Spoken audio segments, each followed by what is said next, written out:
My father passed away on a gloomy morning. A call from the bureau came to inform me of the martyr's funeral. My head buzzed, and my whole body felt as if it were plummeting into a deep abyss. My first reflex was to run home and drag my husband along. I wanted that man, the battalion commander, to stand before my father's tombstone, to bow his head once and say a final goodbye on my behalf. But just as I grasped Julian Zhao's hand, before I could even finish a sentence, he coldly pulled his hand away. His voice was calm as he said he had an urgent mission. Whatever it is, wait until I get back to talk. The sentence was as light as a passing breeze. It was as if my father's funeral was just a trivial matter that could be casually postponed. But I knew very well that the so-called urgent mission was just an excuse. He was going to meet his ex-girlfriend. The moment his hand pulled away, my heart dropped with it. All the stubbornness I had held for Julian over the past few years of marriage was torn apart, leaving nothing behind. Right then and there, I decided to sign the mandatory divorce papers. Afterward, I would inherit my father's code name and become a national security officer, just as he had wished. On the day the procedures were completed, Instructor Luo took me to the Martyrs' Cemetery. He stood before the black and white photo on my father's tombstone, lost in thought for a long time, then sighed. He said this was also the final wish of Comrade Howard Chin. The Bureau would support my decision. Upon returning, he would ask his superiors to restore code K177 for me. It was once my father's code name, now passed down to his daughter. It was both a glory and a burden. Instructor Luo reminded me again, after becoming a national security officer, I might never see my relatives again for the rest of my life. The passport with my new identity would cut off all previous connections. He looked at me and asked, "So, how do you plan to handle the marriage between you and Commander Zhao?" I could only give a bitter smile and cut him off. "I told you, I know very well that I will part ways with Julian." Instructor Luo paused for a moment before speaking softly, saying that my father had made such a great sacrifice, so I should tell Commander Zhao the truth. Hearing this, my heart felt sour. It wasn't that I didn't want to tell him, but that he never had time to listen. Every time I opened my mouth, he had urgent matters more important than me. The approval procedure required 14 days. Instructor Luo said that during this time, I should take the opportunity to say goodbye and settle all final ties. After discussing work, I returned home. On my arm, I was still wearing the black armband I had just received at the cemetery. When Julian saw it, he frowned, looking suspicious, and said, "Did you just attend a funeral? Did a soldier from the bureau sacrifice himself? Why didn't I know anything about it?" Hearing that, my heart stung with pain. This morning, when I was informed about the funeral, I learned that Dad had sacrificed himself long ago but had kept it from his daughter. I had pulled at Julian in panic, wanting him to go with me. But before I could finish my sentence, he had hurriedly left. What he was chasing was not my pain, but the shadow of another woman. Thinking of that, I removed the black armband from my arm and folded it carefully. Hiding the pain deep at the bottom of my heart, I changed the subject. I asked him if he was changing clothes to go out. The past was in the past. Telling him would be meaningless, and there was no need to peel off the layer of hypocrisy I had believed in for years with my own hands. Julian indeed had no desire to dig deeper. He just replied casually, "A friend of mine just moved nearby. I'm going to help a bit, I won't be back tonight." I watched the man's back disappear into the small alley, the stinging pain in my chest rising again. I knew very well that the friend he mentioned was Vanessa Lin, the ex-girlfriend he missed day and night. 3 months ago, Vanessa returned to Beijing. It was only then that I learned Julian had long held such a name in his heart. I silently cleaned the house. Opening the wardrobe, a whole row of neatly hung red dresses caught my eye. Julian loved gifting me red dresses. He once said I looked beautiful in red. Every time he gave me a gift, I foolishly thought it was his unique romance, proof that he loved me. Until one day, I found an old photo in his uniform pocket. In the photo was a woman wearing a red dress standing under a tree. On the back of the photo were scribbled words, "My beloved Vanessa." From that moment on, I couldn't look straight at this closet of red dresses anymore. Every single dress felt like a mockery, reminding me that I was just a replacement shadow. Now that I was about to leave, I didn't plan to take these things with me. The next day, there were 13 days left until I had to report to the bureau for my new assignment. I specially went to find Instructor Luo to ask for leave to visit my mother. Holding the leave application, I returned to the housing complex. I happened to meet Julian preparing to go out. Seeing me holding the leave paper, he asked curiously why I was taking leave to go to the countryside. I replied that I hadn't been back for a long time and wanted to visit my mom. Hearing this, Julian froze for a moment. Then said, "Sorry, I've been too busy lately, I might not have time to go with you. How about waiting for your father's next leave? We can go back together then for a reunion dinner." That seemingly warm sentence made my hand tighten around the paper in my palm. The reunion dinner he spoke of would never happen again, because the father he mentioned was now just a cold tombstone. I tried to suppress the sadness in my eyes and said calmly, "No need, I can go back by myself." Julian didn't detect my abnormality either. Before leaving, he just casually reminded me, "Remember that tomorrow we are going back to the military compound for dinner." I intended to refuse, but thinking about the divorce that I had to tell my father-in-law, General Richard Zhao, clearly, I didn't refuse. The next day, I wore my full uniform to the military compound. Previously, every time I returned there, I wore the red dress he gave me, like a prop to complete the role of the gentle wife in the eyes of the Zhao family. Before I could step through the door, I heard laughter inside.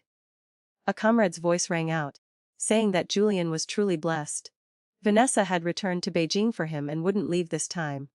Years ago, they had advised him not to rush into marrying Audrey Kuhn. Audrey and Vanessa might look very similar, but in the end, she wasn't Vanessa. As soon as the words fell, I heard Julian's voice turn cold. He told them not to speak nonsense, as it wasn't good for Vanessa's reputation. He protected her name so carefully, yet the affection he had for me was as stingy as drops of water falling into a desert. I took a deep breath, adjusted my uniform, and pushed the door open. In an instant, the atmosphere in the room became awkward. Everyone fell silent.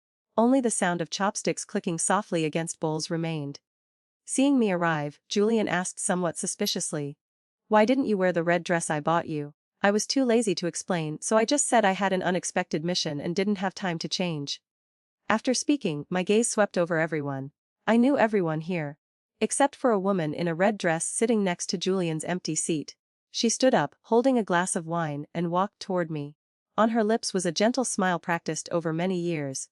She introduced herself as Vanessa, saying everyone said we looked very alike, that it was rare to have such a connection, and hoped I would have a drink with her. I didn't take the wine glass, simply apologizing. Regulations stated that one could not drink alcohol while in uniform. Vanessa froze, a look of grievance flashing across her face, asking if I was uncomfortable with her. Before I could reply, someone handed me a cup of tea. Julian frowned, saying that replacing wine with tea like that would spoil the fun. He wasn't worried about the dinner being spoiled. He was afraid Vanessa would be slighted. I didn't want to get entangled, so I just nodded and drained the cup of tea, acting out the role perfectly out of respect for my father-in-law. The dinner seemed lively on the surface. Vanessa kept drinking, crying as she drank, saying she hadn't lived well these past few years, regretting leaving Beijing with her family back then, regretting getting married and having children. Her ramblings went on endlessly. Throughout that time, Julian constantly leaned over to hand her tissues, occasionally whispering comfort, until Vanessa became more and more agitated as she spoke, falling straight into his arms. She said she truly regretted not persisting in staying for him back then. Sometimes she even wanted to just die and be done with it. Hearing those words, Julian's expression changed slightly. The hand that originally wanted to push her away finally placed itself on her back to comfort her out of pity, saying that everything would pass. From beginning to end, I quietly witnessed this drama like an outsider. That's right, everything would pass, including the marriage he was taking lightly. The time until I left Julian was counting down. There were only 12 days left. Seeming to sense my gaze, Julian turned his head to look. A hint of guilt appeared in his eyes.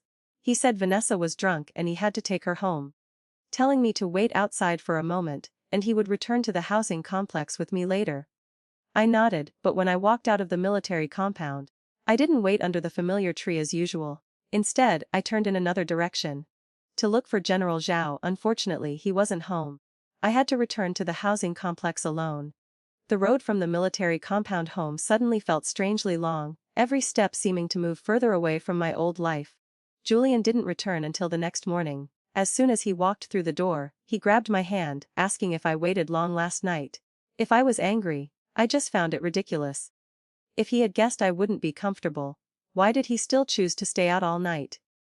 But I was about to leave, so what was the point of arguing? I shook my head and said I wasn't angry, but I wouldn't wait for him anymore in the future. Hearing that, Julian suddenly panicked, thinking I was sulking. He hurriedly explained that Vanessa was drunk last night and her words were just drunken ramblings, telling me not to take them to heart. I nodded and said I really wasn't angry. I was just telling the truth. Not long after, Instructor Luo arrived, bringing my transfer order to the security unit and the mandatory divorce papers I had submitted. He said everything had been approved.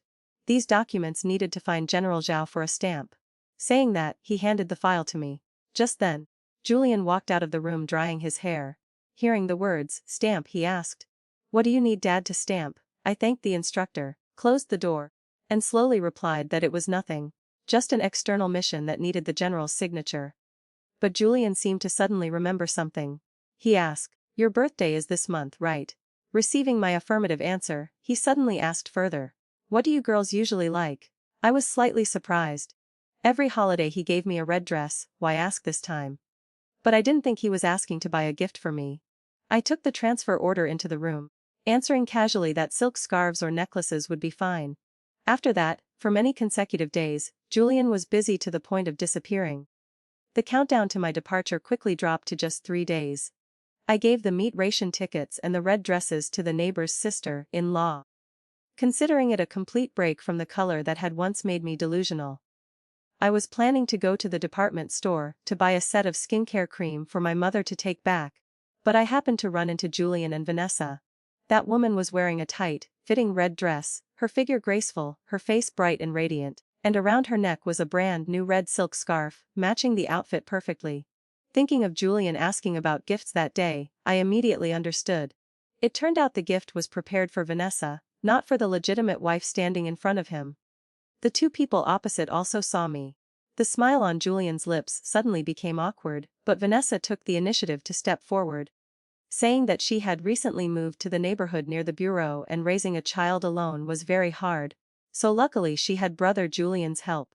She said thank you to both of us. Her eyes seemed to unintentionally drift toward Julian. The man looked a bit uncomfortable looking at me, but I just smiled and said, "No need to thank me as long as you two are happy." Julian felt something was wrong with my mood, and hurriedly explained that he had just returned from a mission and happened to meet Vanessa, so he went with her to buy a few things. I nodded to show I understood, saying they should go ahead while I went back to the bureau first. Unexpectedly, Julian hurriedly followed, saying, "Dad just came back from an inspection. Didn't you need a stamp? I'll take you to the military compound." I nodded because the approval process for transferring from the local area to the National Security Bureau still required General Zhao's seal. As soon as the car stopped in front of the military compound gate, before I could step out, I heard people inside gossiping. They said since Vanessa returned to Beijing, Julian had spent a lot of money and effort taking care of the mother and child. Meanwhile, his wife, just stood silently by the side, clutching the transfer order and divorce papers in my hand. You wouldn't know the inside story. Looking at the three of them standing together under the hospital's yellow light, you would surely think it was a warm family of 3. The tall man, the gentle woman in the red dress, and beside them the little boy holding tightly to his hand, calling him uncle but with eyes that already defaulted to him as grandma. Gossip like I heard Commander Zhao wants to divorce Audrey to marry Vanessa. I had heard more than once in recent months, so much so that if I wanted to, I could gather it all and write a full public opinion analysis report. But it wasn't until the day of my father's funeral, the moment my hand was pulled away by him as if shaking off a burdensome load, that I truly decided to let go of Julian. From clinging on to letting go, it was only separated by a turn of the head. So when I heard those whispers in the compound, I could calmly walk through the crowd without bothering to explain. On the contrary, the one who lost his cool was Julian. Wearing his uniform, his face darkened, and he coldly shouted at the two comrades who were talking nonsense, telling them not to joke about other people's private matters. After scolding them, he even deliberately chased after me, his face carrying a rare look of panic. "Audrey, don't listen to them talking nonsense. Vanessa has no relatives in Beijing, so I just helped out conveniently. I have no other intentions. Rest assured, since I married you, I will live with you for the rest of my life." I smiled, a smile no longer as bitter as before. "I believe everything you say. Didn't you want to buy tonic for Mom? Let me take it back. Go quickly, or the shop will close." I finished speaking and turned to leave, not giving him a chance to continue playing the role of the faithful husband. After he left, I went to General Zhao's study and explained my intentions to him. Hearing it, he didn't scold me at all. He just smoked silently, white smoke curling in front of his aged face. Becoming a national security officer is a duty for the country and the people. Dad respects your decision. But regarding this mandatory divorce paper, I hope you think it over. I just shook my head, placing the transfer order and divorce paper on the desk and pushing them toward him. Dad, both of these things are decisions I've made after very careful consideration. Once you approve them, I will leave the area. Just as I finished speaking, the study door was suddenly pushed open. Julian stood outside, looking suspicious. Audrey, why do you want to leave the area? I reached out and used my handbag to cover the two papers on the table, glanced at General Zhao, then turned around and lied without changing my expression. Didn't I tell you before? I have an external mission and just came to ask Dad to sign the papers. The excuse was so flimsy that anyone paying a little attention could notice the problem. But rarely did Julian not ask further. He seemed to have something else on his mind. Vanessa's job is still unstable, and her son Joey Chen can't get a household registration. By the end of the month, he will be forced to leave Beijing. I intend to transfer his registration to our house first, so the boy can become our son.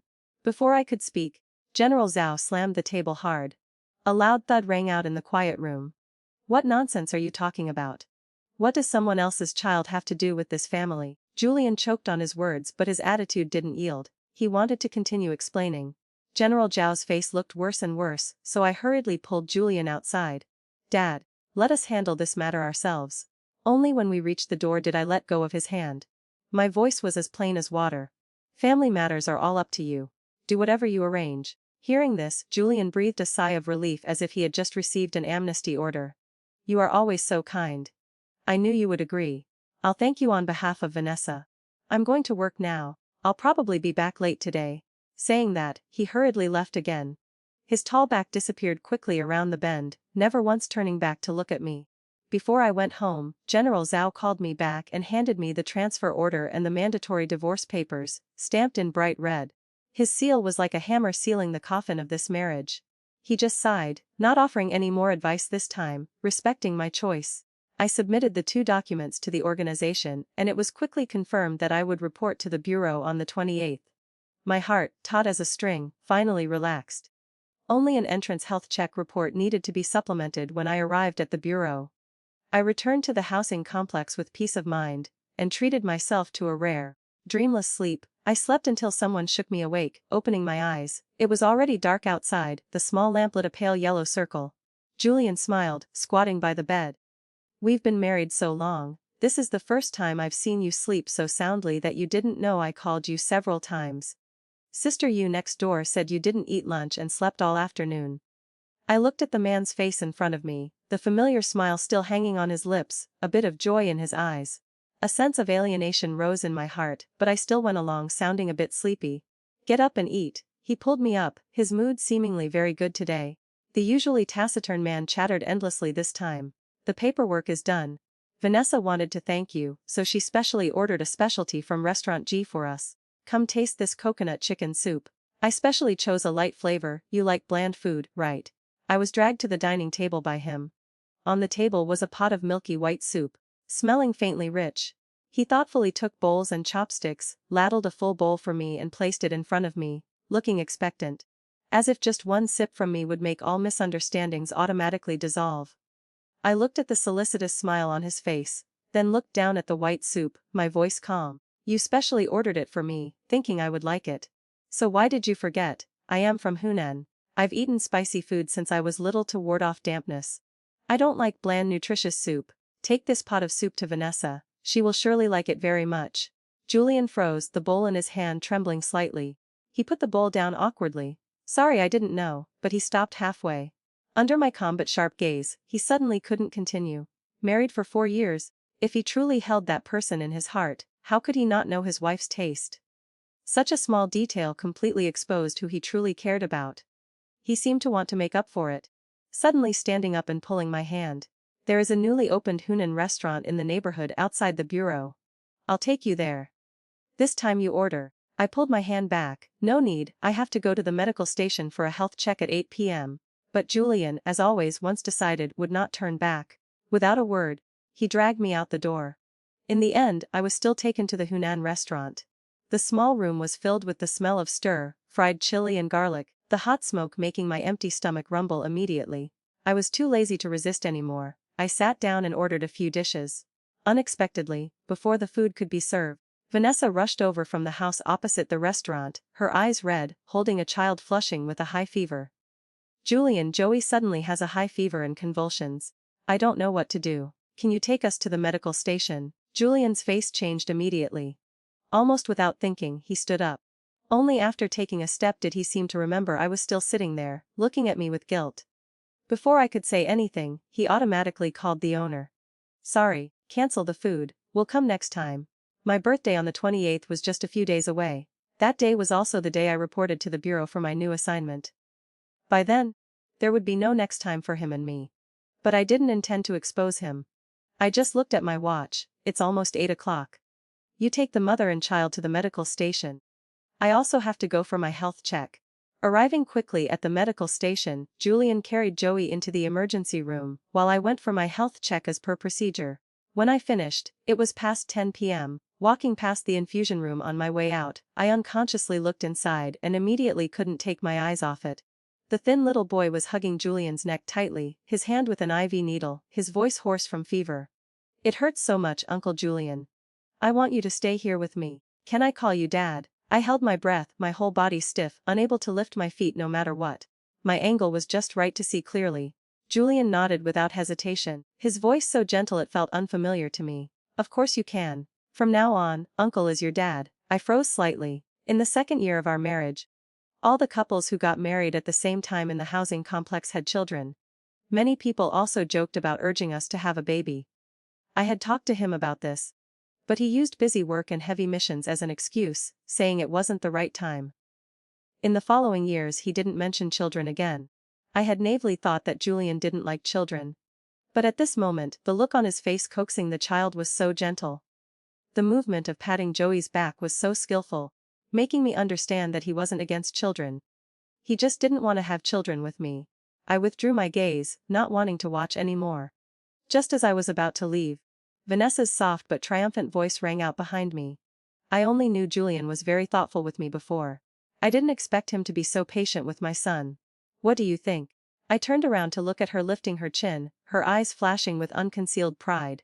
After I left, Julian was depressed for a long time until he met you, who looked 80% like me.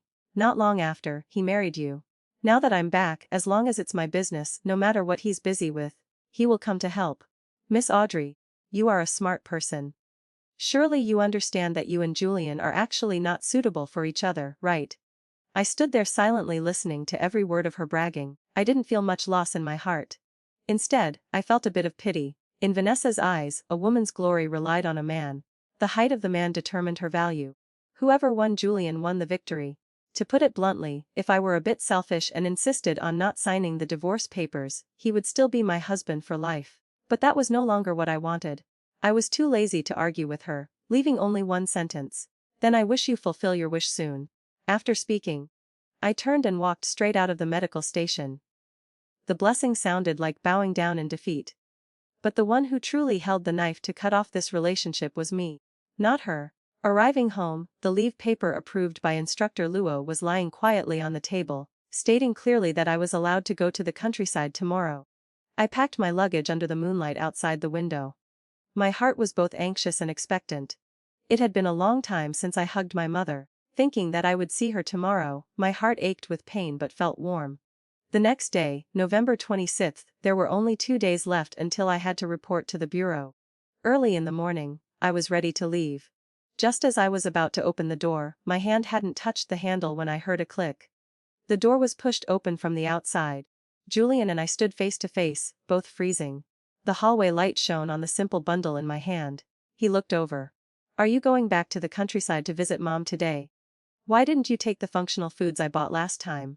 Before I could answer, he bowed his head and opened the cabinet, pulling out bags big and small, all tonics, milk powder, vitamins, stuffing them all into a large nylon bag. Handing it to me. It's a bit heavy. Try to carry it. Consider it my apology to Mom for not being able to visit her lately. I calmly accepted it. Then I'm going. Wait. Julian called me back. I turned my head suspiciously. He looked a bit awkward, rummaging in his pocket and taking out a small paper package. Give it to me. Yesterday something unexpected happened so we couldn't eat. Today is already the 26th. 2 days from now is your birthday. This is your early birthday gift. I took it and opened it.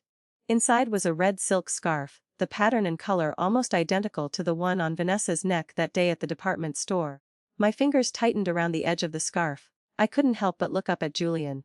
But he just smiled at me, his eyes carrying some expectation. That's right.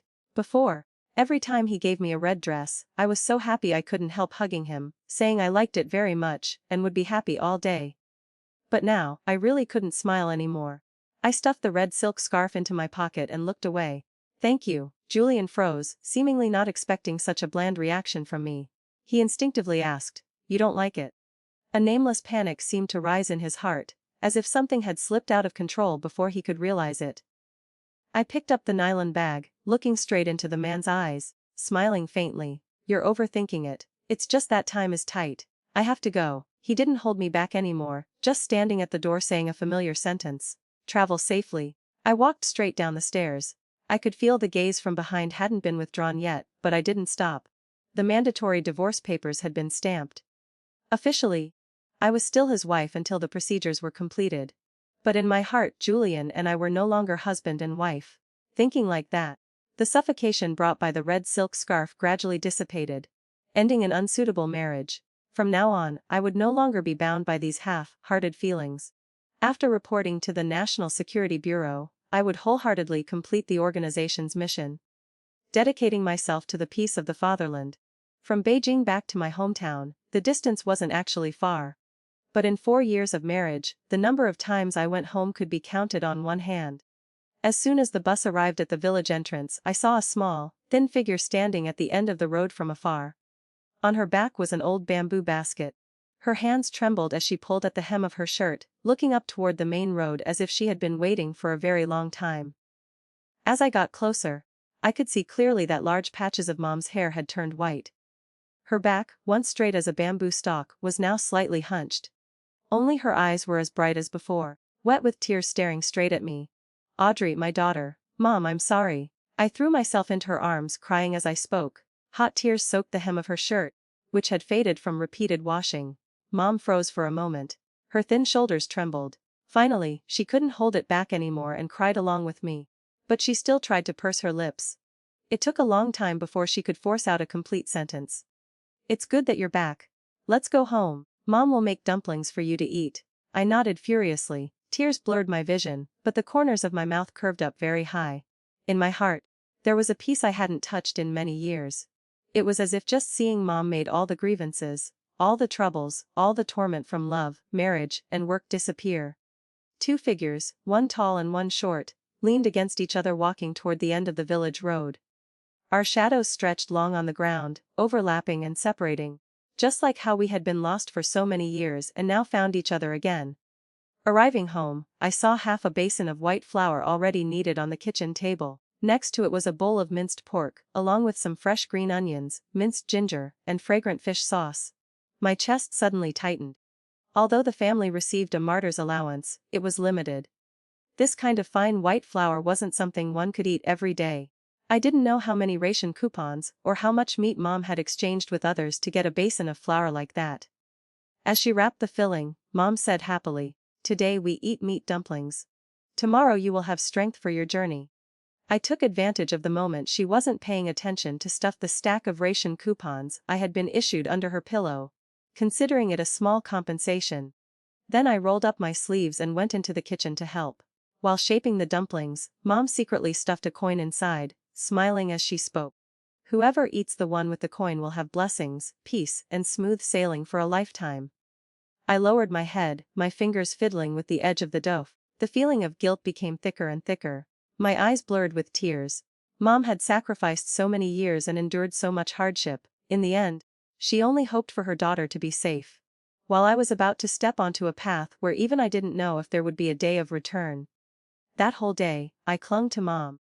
From the story of me wetting the bed when I was little to the time I skipped school to fight and the principal called my parent. Mom smiled, clapping my hand as she recounted.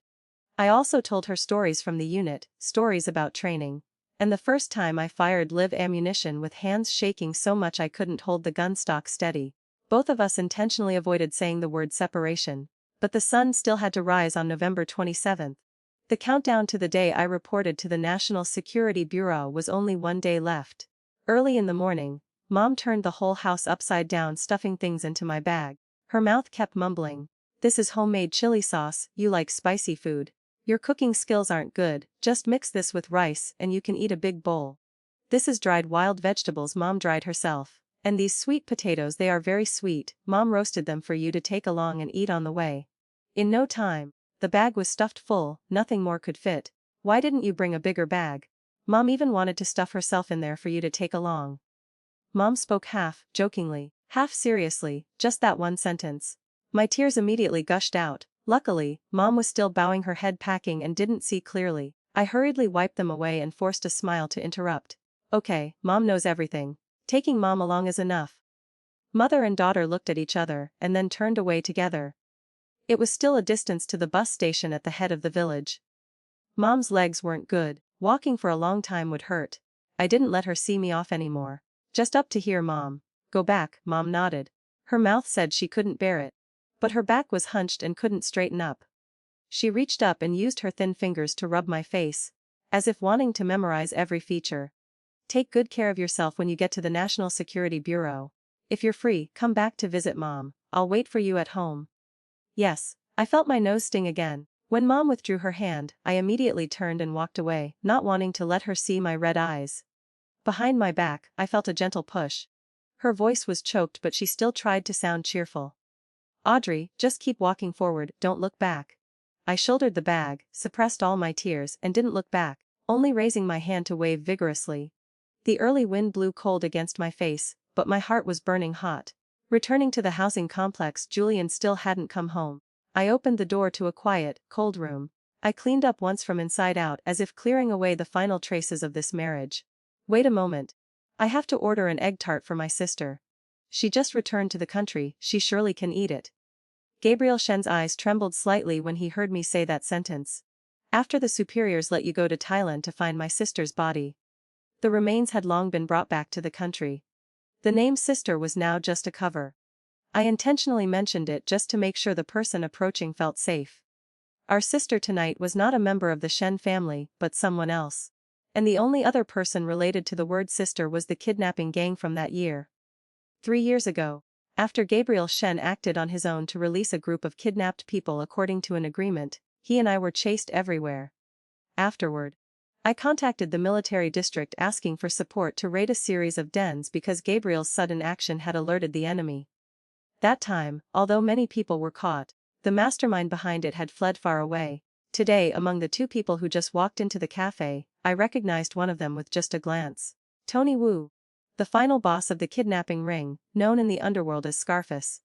I sat in the corner with Gabriel, trying to keep a normal expression, calling the waiter to bring food as if nothing was wrong. 3 years had passed.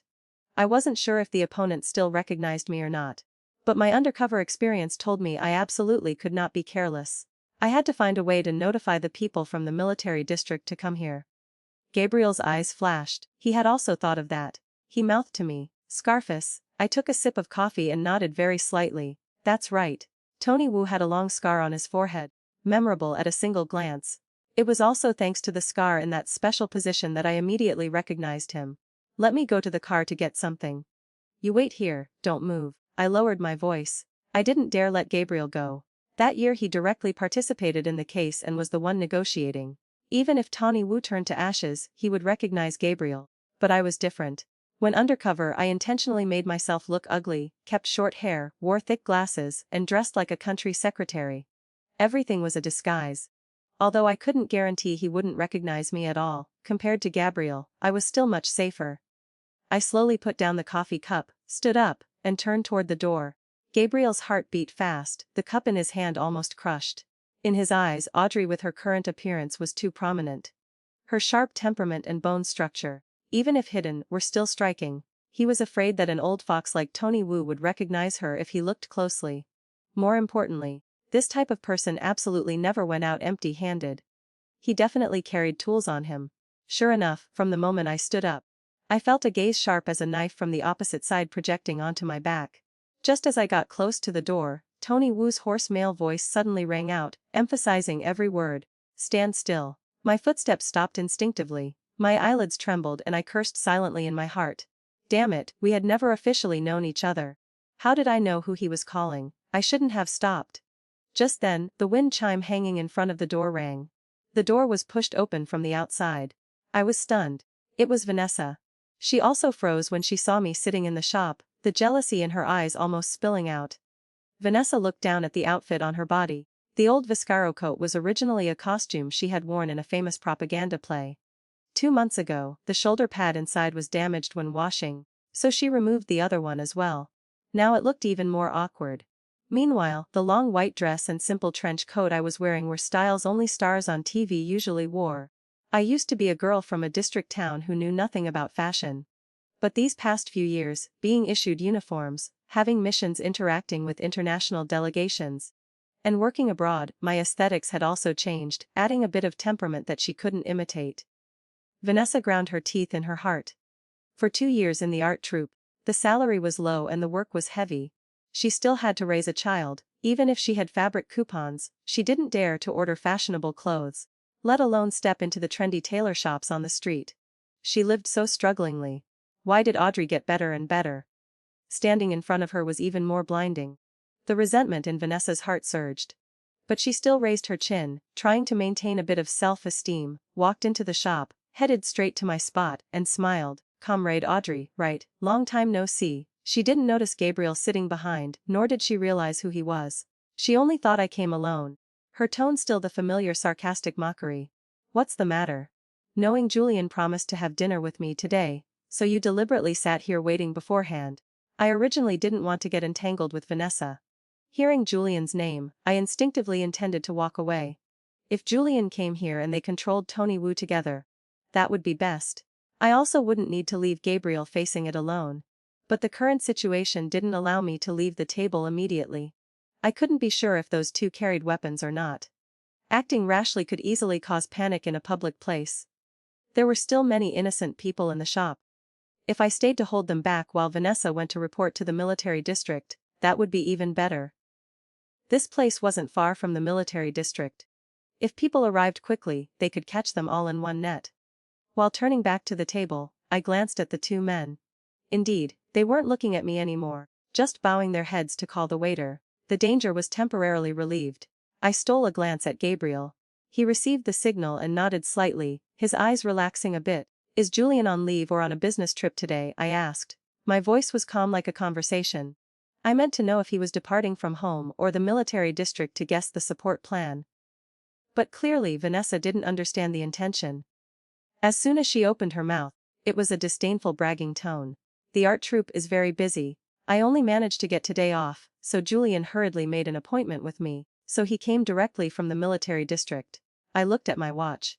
It was more than half an hour past getting off work.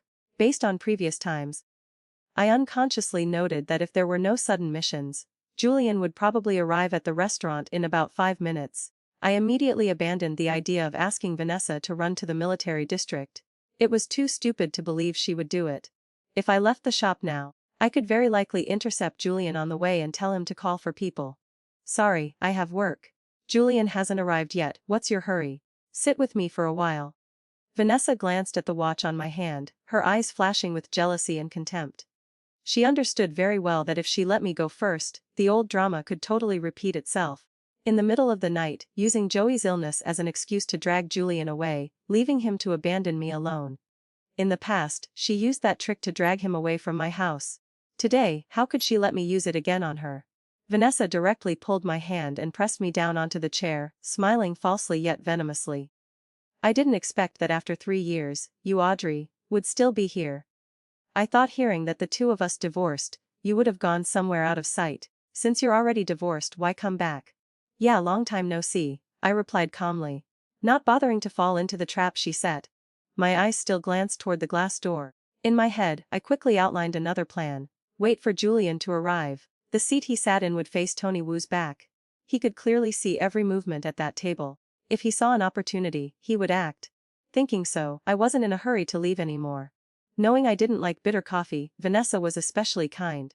She told the waiter to change the coffee cup in front of me to water, while she leisurely ate cake and sipped coffee, looking extremely enjoyably smug. After so many years of being overshadowed by Audrey, today she finally found a sense of superiority. "No need, give me a latte," I said in a plain voice. As soon as I finished, Vanessa's face immediately twisted. She still remembered very clearly the first time Julian took me to drink coffee. I didn't know what the pitch, black bitter stuff in the cup was. One sip and I wanted to vomit, extremely countrified in their eyes.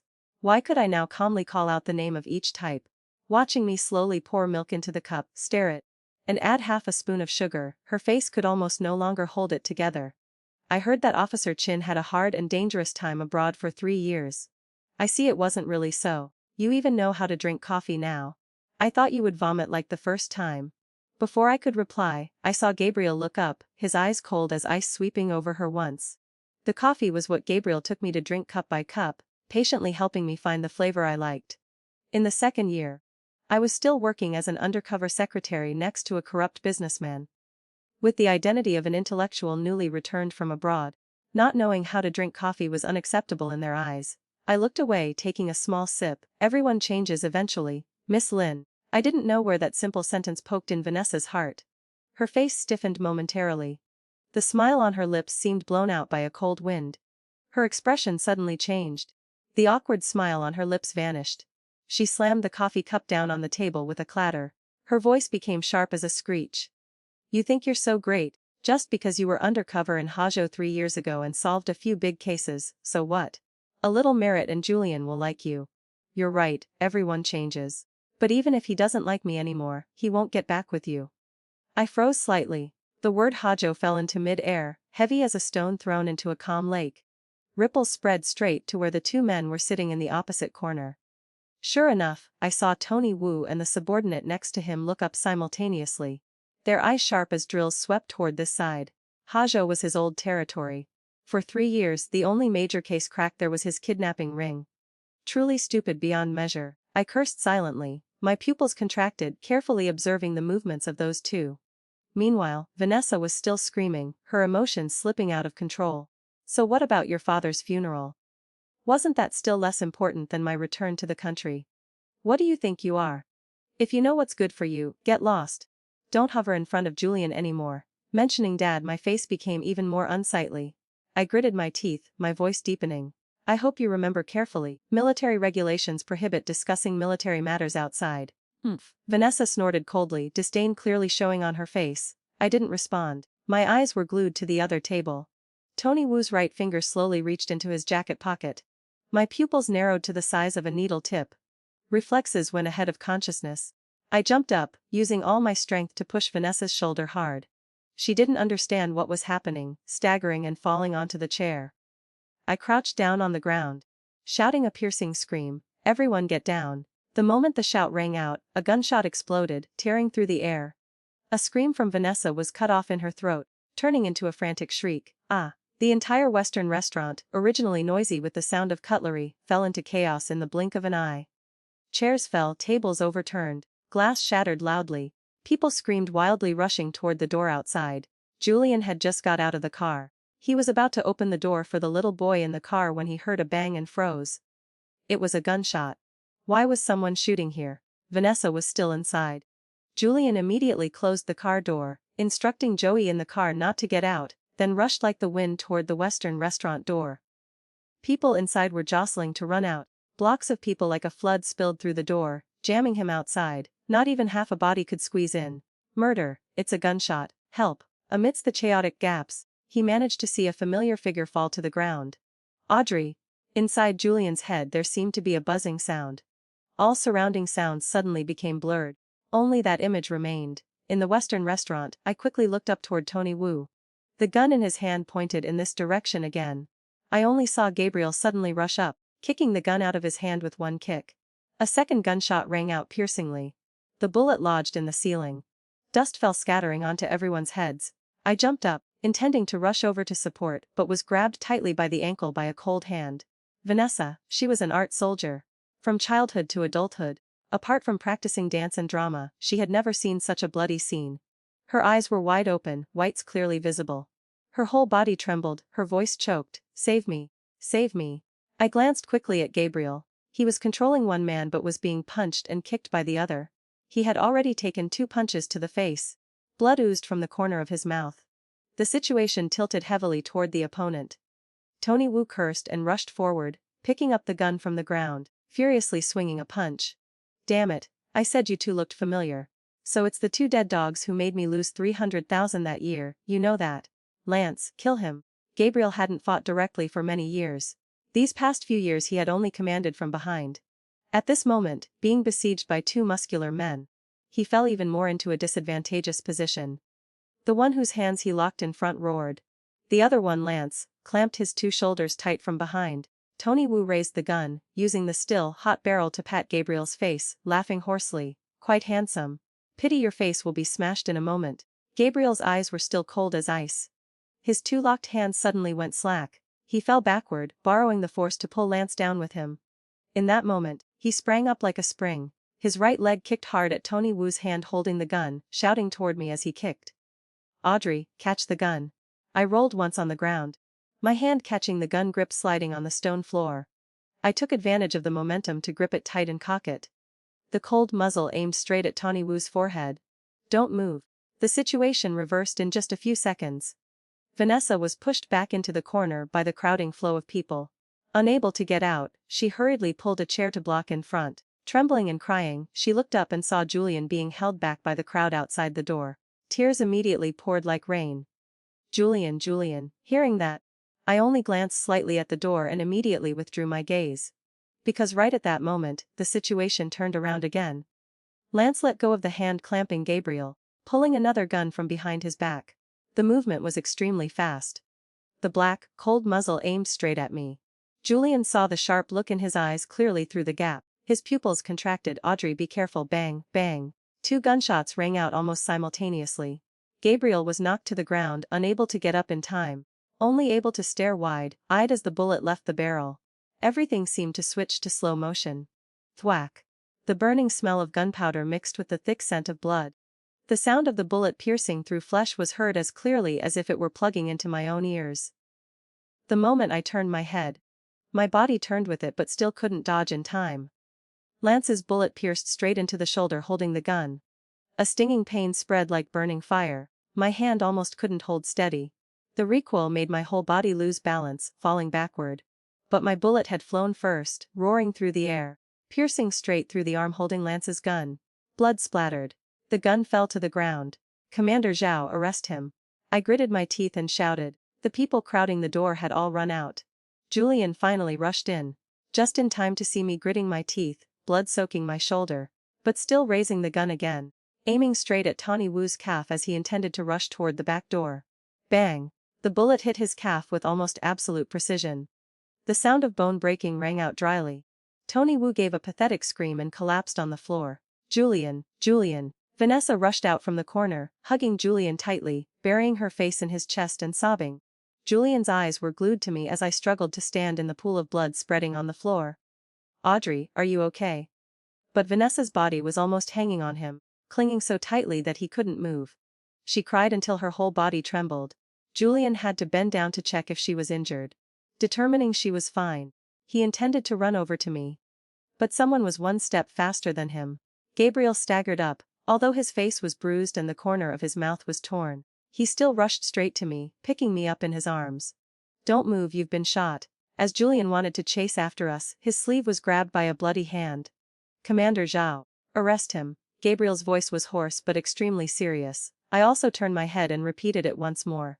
Commander Zhao, arrest him. After finishing the sentence, I let Gabriel carry me away from the restaurant. As soon as we got to the door, the cold wind hit my face. I only had time to see the sky outside the window turning gray. Everything went dark. When I woke up, it was completely dark outside. A dim yellow light on the ceiling created a small halo shining down on the simple hospital room. I turned my head and saw Gabriel slumped beside the bed. His clothes had been changed, his face was covered in patchy bruises. And the wound on the corner of his mouth was taped with a small bandage, looking miserable yet funny. My right shoulder was tightly bandaged, throbbing with dull pain. But it had clearly been treated. The smell of antiseptic and ointment mixed with the scent of clean sheets was a bit pungent. Remembering the moment he intended to rush up to block the bullet before the gunshot rang out, the corners of my eyes couldn't help but sting. In this world, besides my parents, He was the only person I had met who was willing to take a bullet for me. Gabriel. I used my eyes to slowly trace every feature on his face. His eye sockets were slightly sunken from lack of sleep. His eyelashes were very long, his nose straight, and the bruise on his cheek gave him a somewhat fierce look. But the slightly curled corner of his lips was still that familiar devil may care smile. I reached out very gently to touch the bruise on his face, then stroked down his arm resting on the bed, closed my eyes, and whispered so softly it was as if only for myself to hear. "Thank you." From an angle I couldn't see. The moment I closed my eyes, a triumphant smile appeared on the lips of the person lying prone, as if he had just completed a long-cherished plan. During my recovery, Julian visited only once, and that time he brought Vanessa along. He said the organization wanted to expel her from the troupe and needed my forgiveness. Because she still had to raise her child alone in Beijing. If she lost her job, she couldn't stay anymore. I understood his soft-heartedness. He wasn't an absolutely tough person. Especially with his first love whom he once regarded as his life. He certainly couldn't bear to let Vanessa suffer. My wound wasn't directly related to her, but discussing military affairs in public was strictly forbidden by military discipline. How the organization punished her was not up to me to decide. Hearing this, Vanessa still showed clear dissatisfaction, pulling his hand, her voice aggrieved. "Julian, she still has a prejudice against me, I told you so. She has to forgive me for the organization to forgive me." Before she finished speaking, she was glared at by Julian, his look carrying a warning. Vanessa immediately fell silent. Biting her lip, tears in her eyes, looking aggrieved. I glanced at her, a strange feeling suddenly rising in my heart. This woman must have been protected very well from childhood to adulthood. At home, she was protected by her parents, and outside, she was protected by Julian. Even after having a child, she could still be so arrogant and ignorant of the world. But she was wrong. From the moment I signed the papers to leave 3 years ago, I no longer had any so-called hostility toward Vanessa. "Commander Zhao, it's understandable that you defend the person you love." My voice became flat. "But as a soldier, you know clearly how important a shoulder injury is to a gunman. How can you be so thick-skinned as to bring her here to ask for my forgiveness? If I guess correctly, she hasn't even finished writing the self-criticism report to be sent to the military district, right?" Gabriel sat beside me and sneered, not saving face for anyone. Saying a harsh sentence. If she hadn't opened her mouth to spout nonsense, that gun wouldn't have gone off in the restaurant today. Vanessa was exposed, her face looking guilty for a moment. But thinking back, who did she tell a few military stories to outside? It just happened to reveal Audrey's identity. As for my injury, ultimately, it wasn't her who shot me. Moreover, with Julian here, for Joey's sake, he would definitely find a way to protect her. Thinking like that, the guilt in her eyes gradually faded, replaced by that familiar arrogance. I glanced at Gabriel. Only then did he retract his cold look, not continuing to tear into those two anymore. Obediently sitting down on the chair to peel an apple for me. "I've said what needs to be said." I leaned back, my voice calm. "I accept the apology, but how the organization handles it has nothing to do with me. I have no interest in getting entangled with you two any further." I changed the subject. "Also, because of the shoulder wound, the doctor said I have to rest for a while. The mission originally intended to be carried out with Commander Zhao. I'm afraid the personnel must be changed. Julian originally intended to say he could wait for me to heal completely before asking to restart the mission. But looking at the blood still oozing from the edge of the bandage on my shoulder, he remained silent for a long time, finally just nodding without saying anything more. Regarding this matter, the person showing clear joy was Gabriel. He immediately rented an apartment directly opposite my house. Because I flatly refused to move in with him, he stubbornly used the excuse of conveniently taking care of the wounded soldier to move into the opposite door. More than a month later, my wound had almost completely healed. The scar on my shoulder still pulled slightly every time I raised my arm, but it no longer bled. Gabriel was absolutely tireless. Hearing the doctor say eating nutritious soup would help the wound heal quickly, he believed it absolutely. Every day he stewed a different kind of soup: lotus seeds with pig trotters, herbal chicken, corn with pork bones, carp with tofu. For over a month, every day there was a pot of hot soup placed on the table. I was from Hunan. Not eating spicy food for a month was suffering enough, and on top of that, I had to drink these bland, tasteless nutritious soups. Every time mealtime came, just seeing Gabriel bring out a bowl made my stomach want to vomit in reflex, vomiting so much it almost became a habit.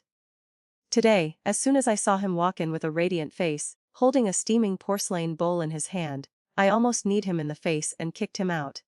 Don't get out of bed. Gabriel used his foot to push the chair, his hand nimbly pulling the small table close to the edge of the bed. I'm setting up the table for you. You're almost fully healed, just don't swing your right arm. Before he finished speaking, he had set everything up and opened the lid of the thermos. In just a second, my listless eyes immediately lit up. It was all chili peppers, pieces of green and red peppers glistening with oil, thinly sliced pork belly, smelling so fragrant that my stomach growled loudly. The weather was getting colder and colder. The People's Daily predicted snow in Hexie in a few days. Gabriel laid out the bowls and chopsticks while speaking, his voice calm. I asked the doctor. Your constitution is good. The wound is healing fast, so eating a spicy meal once in a while is fine. I knew you were sick of nutritious soup to the point of crying, so I specially found a Hunan chef to learn this dish to see if it suits your taste. I looked at him, my heart softening. I immediately picked up a piece and put it in my mouth. As soon as I bit into it, my whole body froze. Why is the skill so similar to Mom's? I was suspicious. Did you eat something wrong? Disbelieving, I picked up another piece, chewed it carefully, and looked at him with disbelief. Gabriel seemed to be waiting for this exact moment, arrogantly lifting his chin slightly. The faint scar on his chin left from the fight in the Western restaurant made his triumphant look even clearer. Amazing. Recognized it in one bite. He whistled. It wasn't in vain that I went on a business trip for a day, but spent half a day crawling into the kitchen to learn stir-fried pork with peppers from your mom. I burst out laughing, yet my eyes stung and tears automatically flowed down. Before, Mom always put 4 spoons of salt when stir-frying this dish. I got used to eating salty food, I sniffled. Was your business trip last time to Hunan? My mom moved from the countryside back to the old village in Hunan. Yeah. He nodded. Pity I only went for one day. Your mom hadn't had time to prepare anything, and I couldn't bring her up here yet. Wait a little longer. When your wound is fully healed, I'll take you back to Hunan for a trip. I looked at him, my heart full of gratitude. I nodded, tears about to fall. Suddenly, I heard him become serious. Your mom is very satisfied with me. He said a sentence like a declaration. Next time we go back, remember to perform well so she teaches you how to keep a good man like me. Like marrying me and having children to tie me down. Peft, I punched him.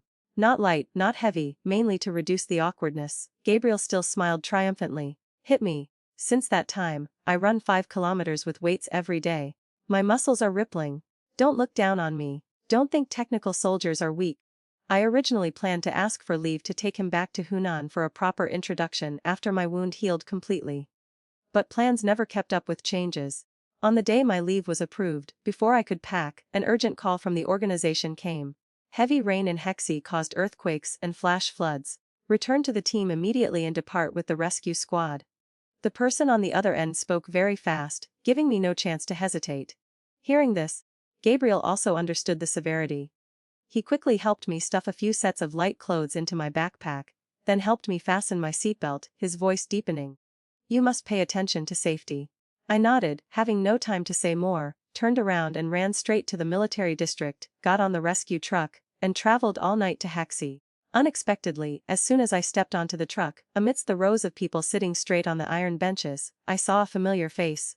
Vanessa. She sat upright, her uniform neat, looking like she just walked out of a hero propaganda poster. I frowned slightly. As far as I knew, the military supplies and manpower sent to Hexie this time were not small. No matter how urgent, they shouldn't send an art soldier with no rescue experience to the front line, let alone one who still had to raise a small child. But this was an order from above, so I didn't ask much. Setting foot in the disaster zone, I rushed into the rescue line immediately. For 3 consecutive days, I almost never straightened my back. I ate only 1 dry biscuit a day, and water was limited. My stomach cramped in pain, but no one complained. The people buried under the rubble were in 1,000 times more pain than us. Continuously for 3 days and nights, I always heard screams seemingly echoing from underground. Dad once told me that during an earthquake, the ground could crack open and then close immediately. Those who fell into the cracks would cry for help in despair. And people on the ground, even if they heard it, couldn't do anything. Thinking of those words, I risked my life even more, seizing every minute and second to dig through the concrete and rubble. Every minute that passed was a life that could be lost.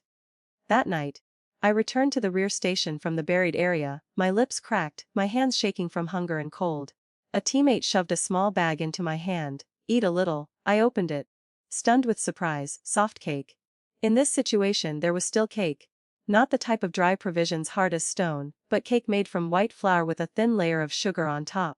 I thought my teammate was trying to save it for me, so I hurriedly pushed it back. You eat it. I saw you only drank 2 sips of water all day. Eating so little, how can you endure it? Himph, this was donated by a businessman in Beijing. The team leader distributed it. You eat. He originally belonged to another unit. At first, hearing that a female soldier was assigned to his team, he looked annoyed, afraid I would get in the way.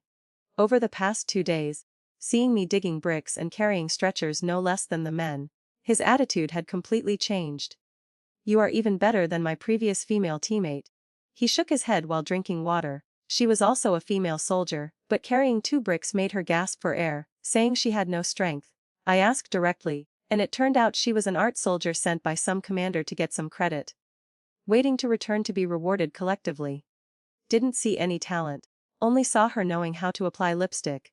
Naturally, I thought of Vanessa's face. I didn't say anything, picking up the cake and taking a bite, then suddenly remembered something and asked. Is the businessman donating supplies surnamed Shen? That's right, why? Do you know him? I heard from the superiors that his family member is doing disaster relief in our team. He couldn't find the person, so he could only sweep all the supplies at the Beijing supply store and send them here. He also said he would support reconstruction after the disaster. Truly rich. I paused slightly. Gabriel was indeed rich, I knew. But using money in the right place was praiseworthy. Instead of waiting for news at home, he chose this way to be with us in a different manner. After eating the rare piece of cake, I rushed straight back to the rubble area and saved 3 more people. It was completely dark, and the power was cut off entirely. Only a few flickering flashlights and the tired eyes of rescue soldiers scanned the mottled surface back and forth. My flashlight flickered, the light fading. I turned it off completely, leaving it for others to use, and followed my senses deeper inside. Is anyone there? Can you hear me? Is anyone here? My lips were dry and cracked, my throat burning. But I didn't dare drink more water. Every sip of water now was as precious as blood. I called out while walking, silently praying in my heart that somewhere under my feet, the survivors hearing this voice would gather their last bit of strength to cry for help. Save me. Is anyone there? A weak cry reached my ears. I stopped, tilting my head to listen. Judging the direction, the voice was very familiar, somewhat choked, sounding like it had once called my name. I quickly traced it to an area that was originally a temporary rest station that had collapsed. Under a large wooden board, Vanessa was trapped halfway. Her leg caught between 2 concrete blocks. Beside her were a broken water can and scattered cakes, water spilling all over. I frowned. On the 2nd day after the first earthquake, heavy rain caused aftershocks and the epicenter expanded. The original temporary rest area was affected, so we had moved all people and supplies to a new, safer location. This area had been searched and screened long ago, confirmed to have no survivors, so it was left empty. So why was Vanessa here? Looking around, seeing only water and cakes. It was much easier to guess than a primary school math problem. She knew this place had no people, so she deliberately carried water and food here to hide. Avoiding risky rescue missions, waiting until it was over to just follow the team back. With her name still on the list of participants in the relief effort, she would receive collective merits upon returning to the troop. And her rank would rise accordingly. It was just that the heavens didn't comply with human wishes. An unexpected aftershock caused the board to fall, pressing straight onto her. And this place had been marked as searched, so no one would return a second time. If I hadn't passed by, she would truly have been hopeless. I lifted the board, shouldered it to flip it aside, then grabbed Vanessa's arm to pull her out. Go south and you will find the main camp. Follow the chalk marks. My voice wasn't very soft. Unexpectedly, she shook her head vehemently. I'll follow you to save people. A clear calculation flashed in her eyes. Going back now. Who knew what they would say?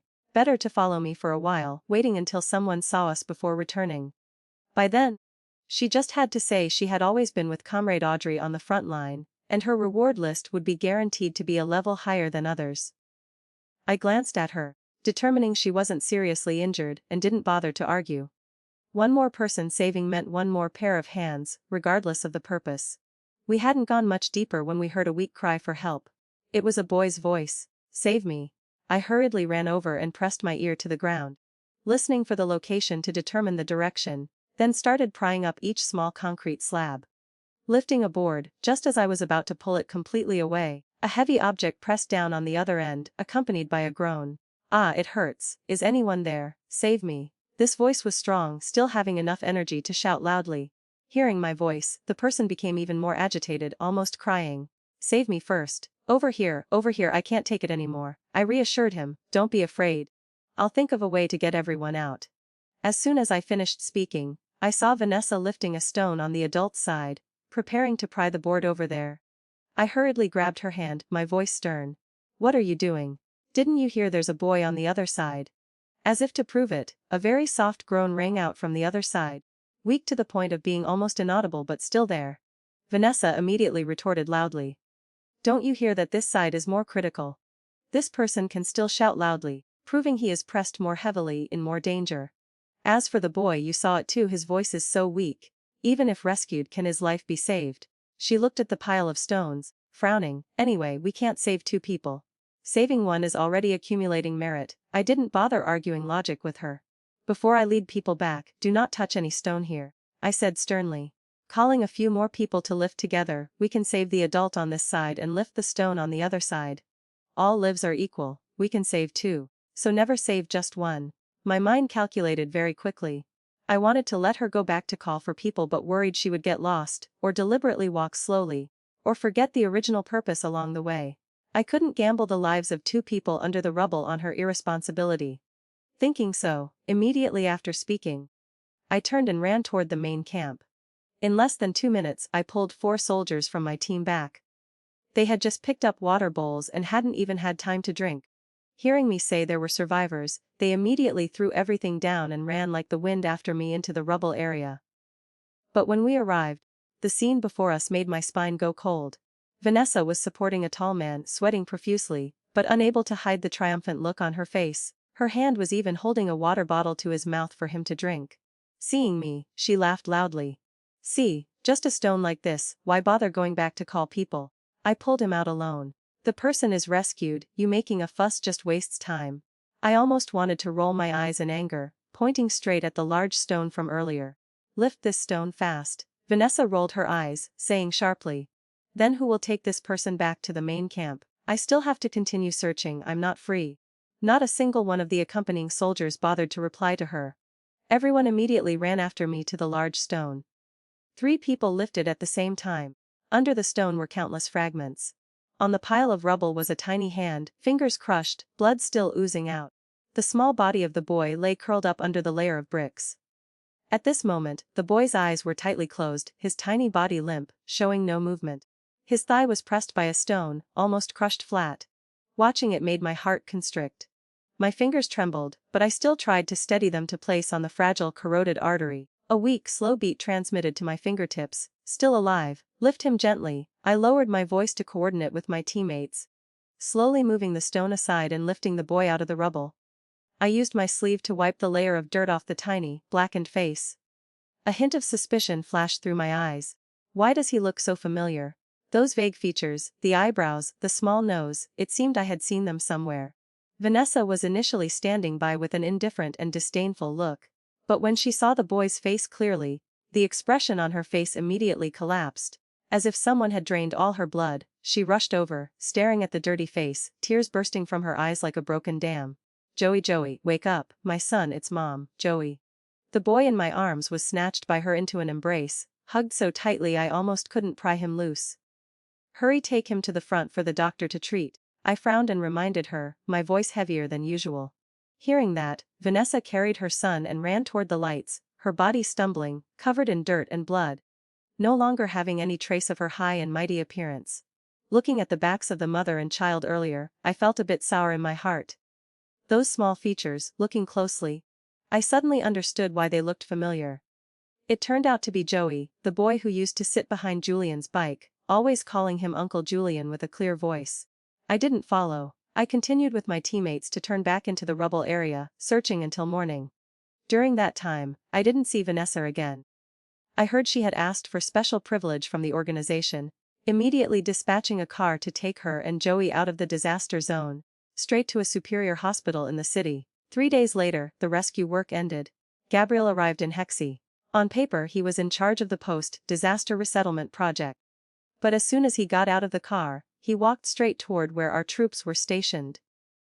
I didn't have time to return with the group. I was dragged by him in one go to wash up and change clothes before being stuffed into the car.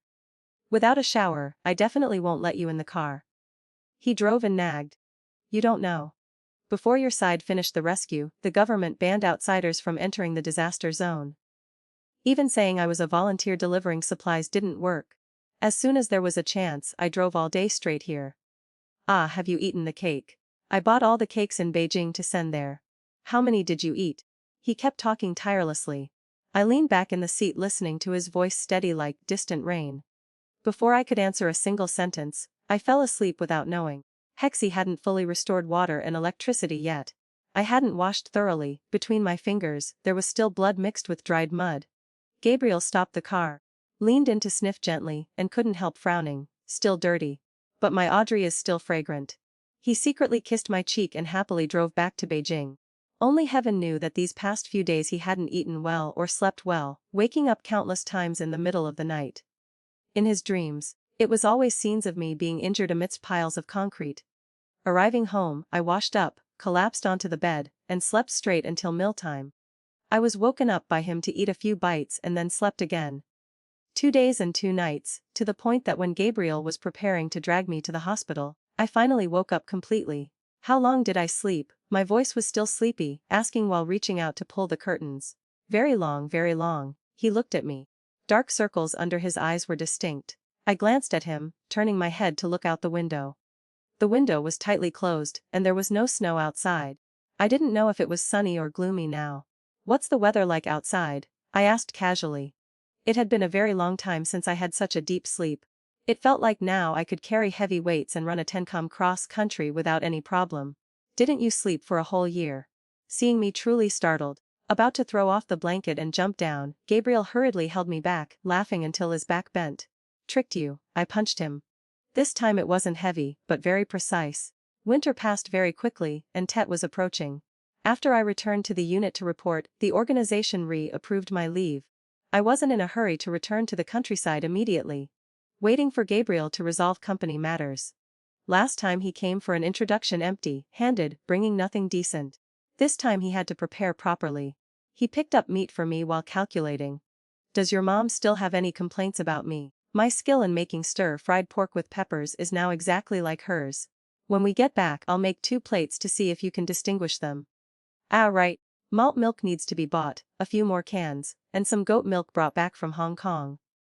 Heard it's good for the elderly's bones. The weather was cold. My shoulder still ached dully. He didn't want to let me go out in the wind, so whenever he was free, he personally made hot pot, cooked soup, and set up a table for dipped lamb. 2 people, 2 pairs of chopsticks. The small house was extraordinarily warm.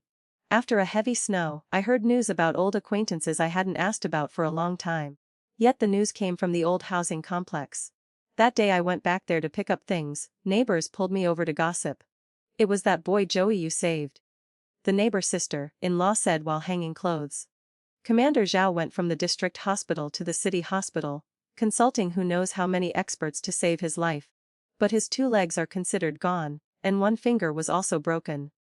Heard that at that time you didn't allow touching the stone, wanting to go back to call people to help, but Miss Lin insisted on lifting the stone, resulting in crushing her child's legs. Speaking of which, it's fate. She shook her head and sighed. Vanessa wanted to take her son back to her maternal home, decidedly living a new lead life with Commander Zhao, but the result almost buried the child. I remained silent. You don't know yet. The sister-in-law said again. She was already mentally unstable, now she's getting more and more abnormal. Sometimes normal as if nothing happened, sometimes going crazy. She was fired from the art troupe, didn't even care for her child, running to the unit gate every day to block Commander Zhao. Crying and laughing, causing such a bad influence. Finally, she angered General Zhao. He was so furious he signed a decision to transfer Commander Zhao straight to the border. Heard it's Xinjiang or Tibet or something. Vanessa was taken back to her hometown by her mother's family long ago. I just smiled slightly and said nothing. 3 short years felt like more than a decade had passed. The car horn behind honked loudly. I startled, hurriedly saying goodbye to the neighbor. I'm leaving first.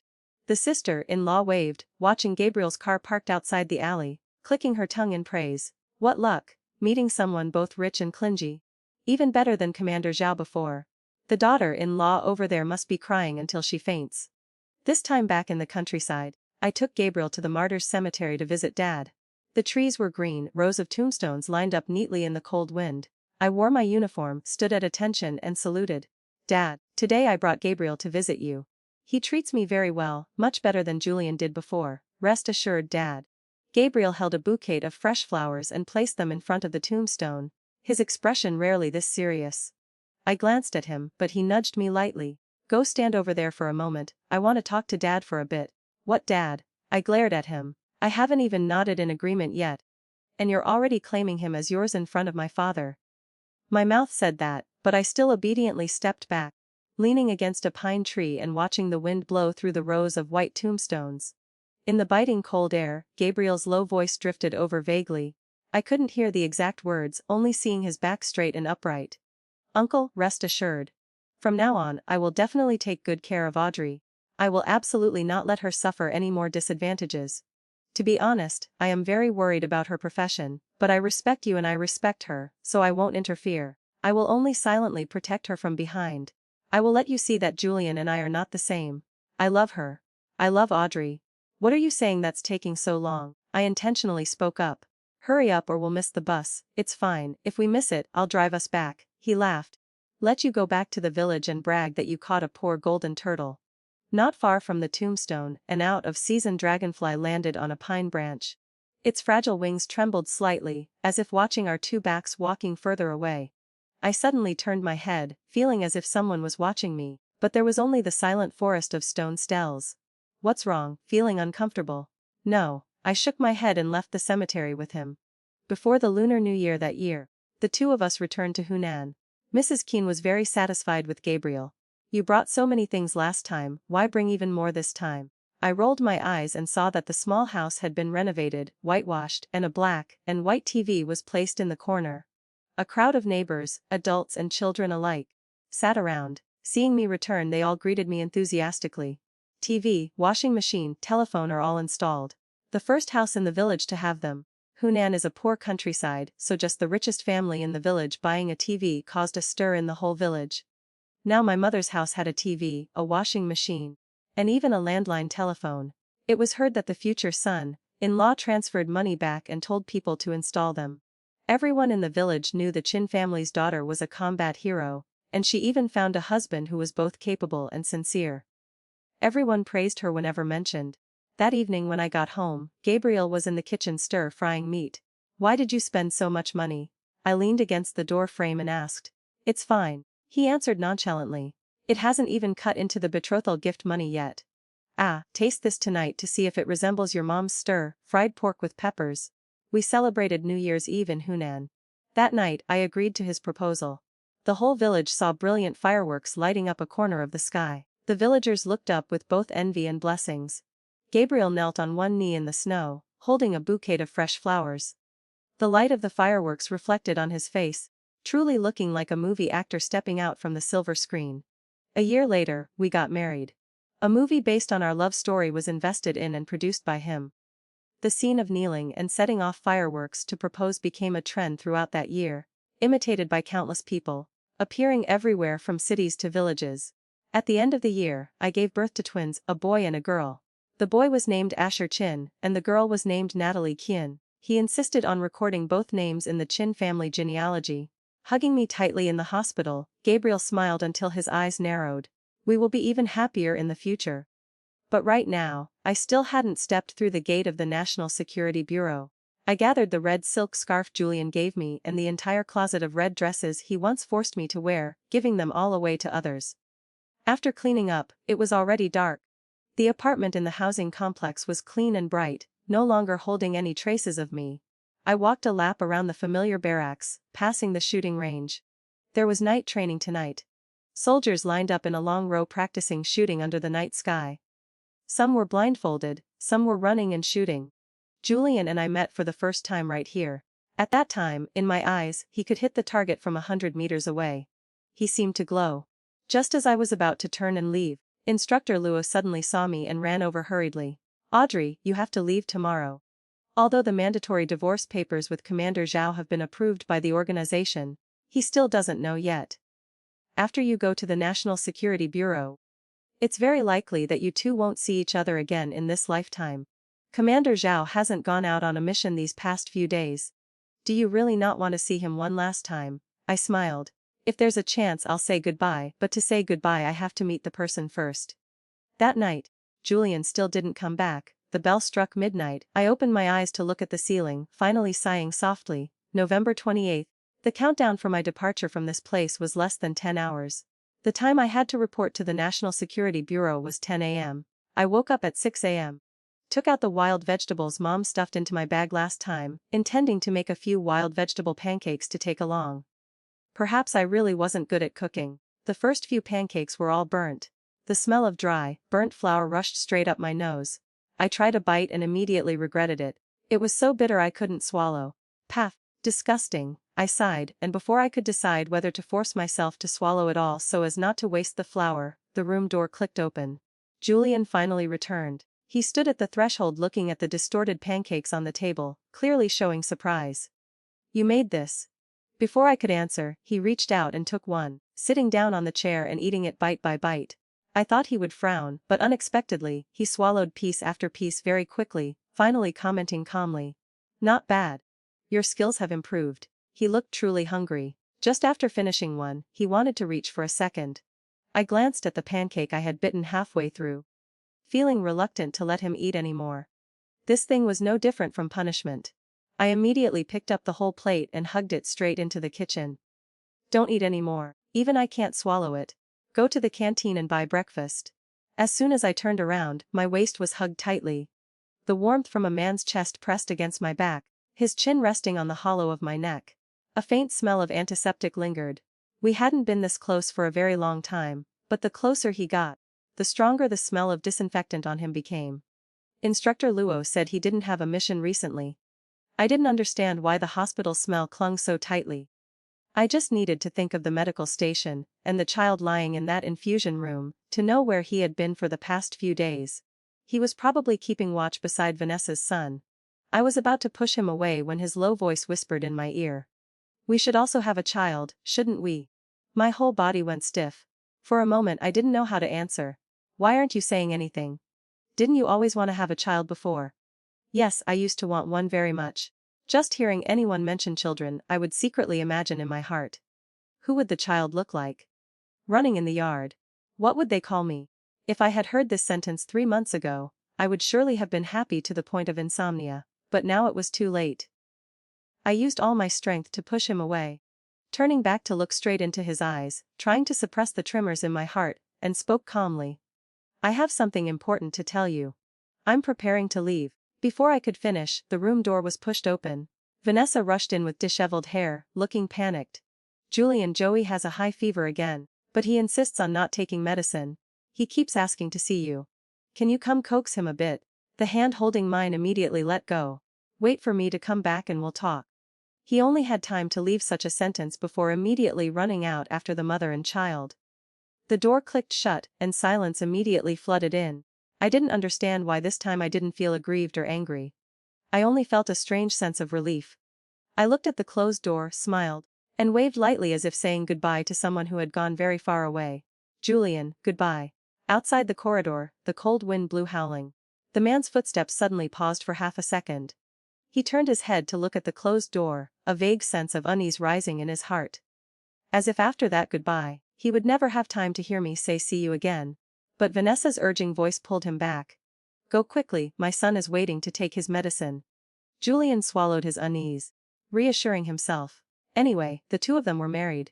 The goodbye in my mouth was just going on a mission, not a parting of life and death. Moreover, I was working in the military. Where could I go? How could there be such a thing as never meeting again?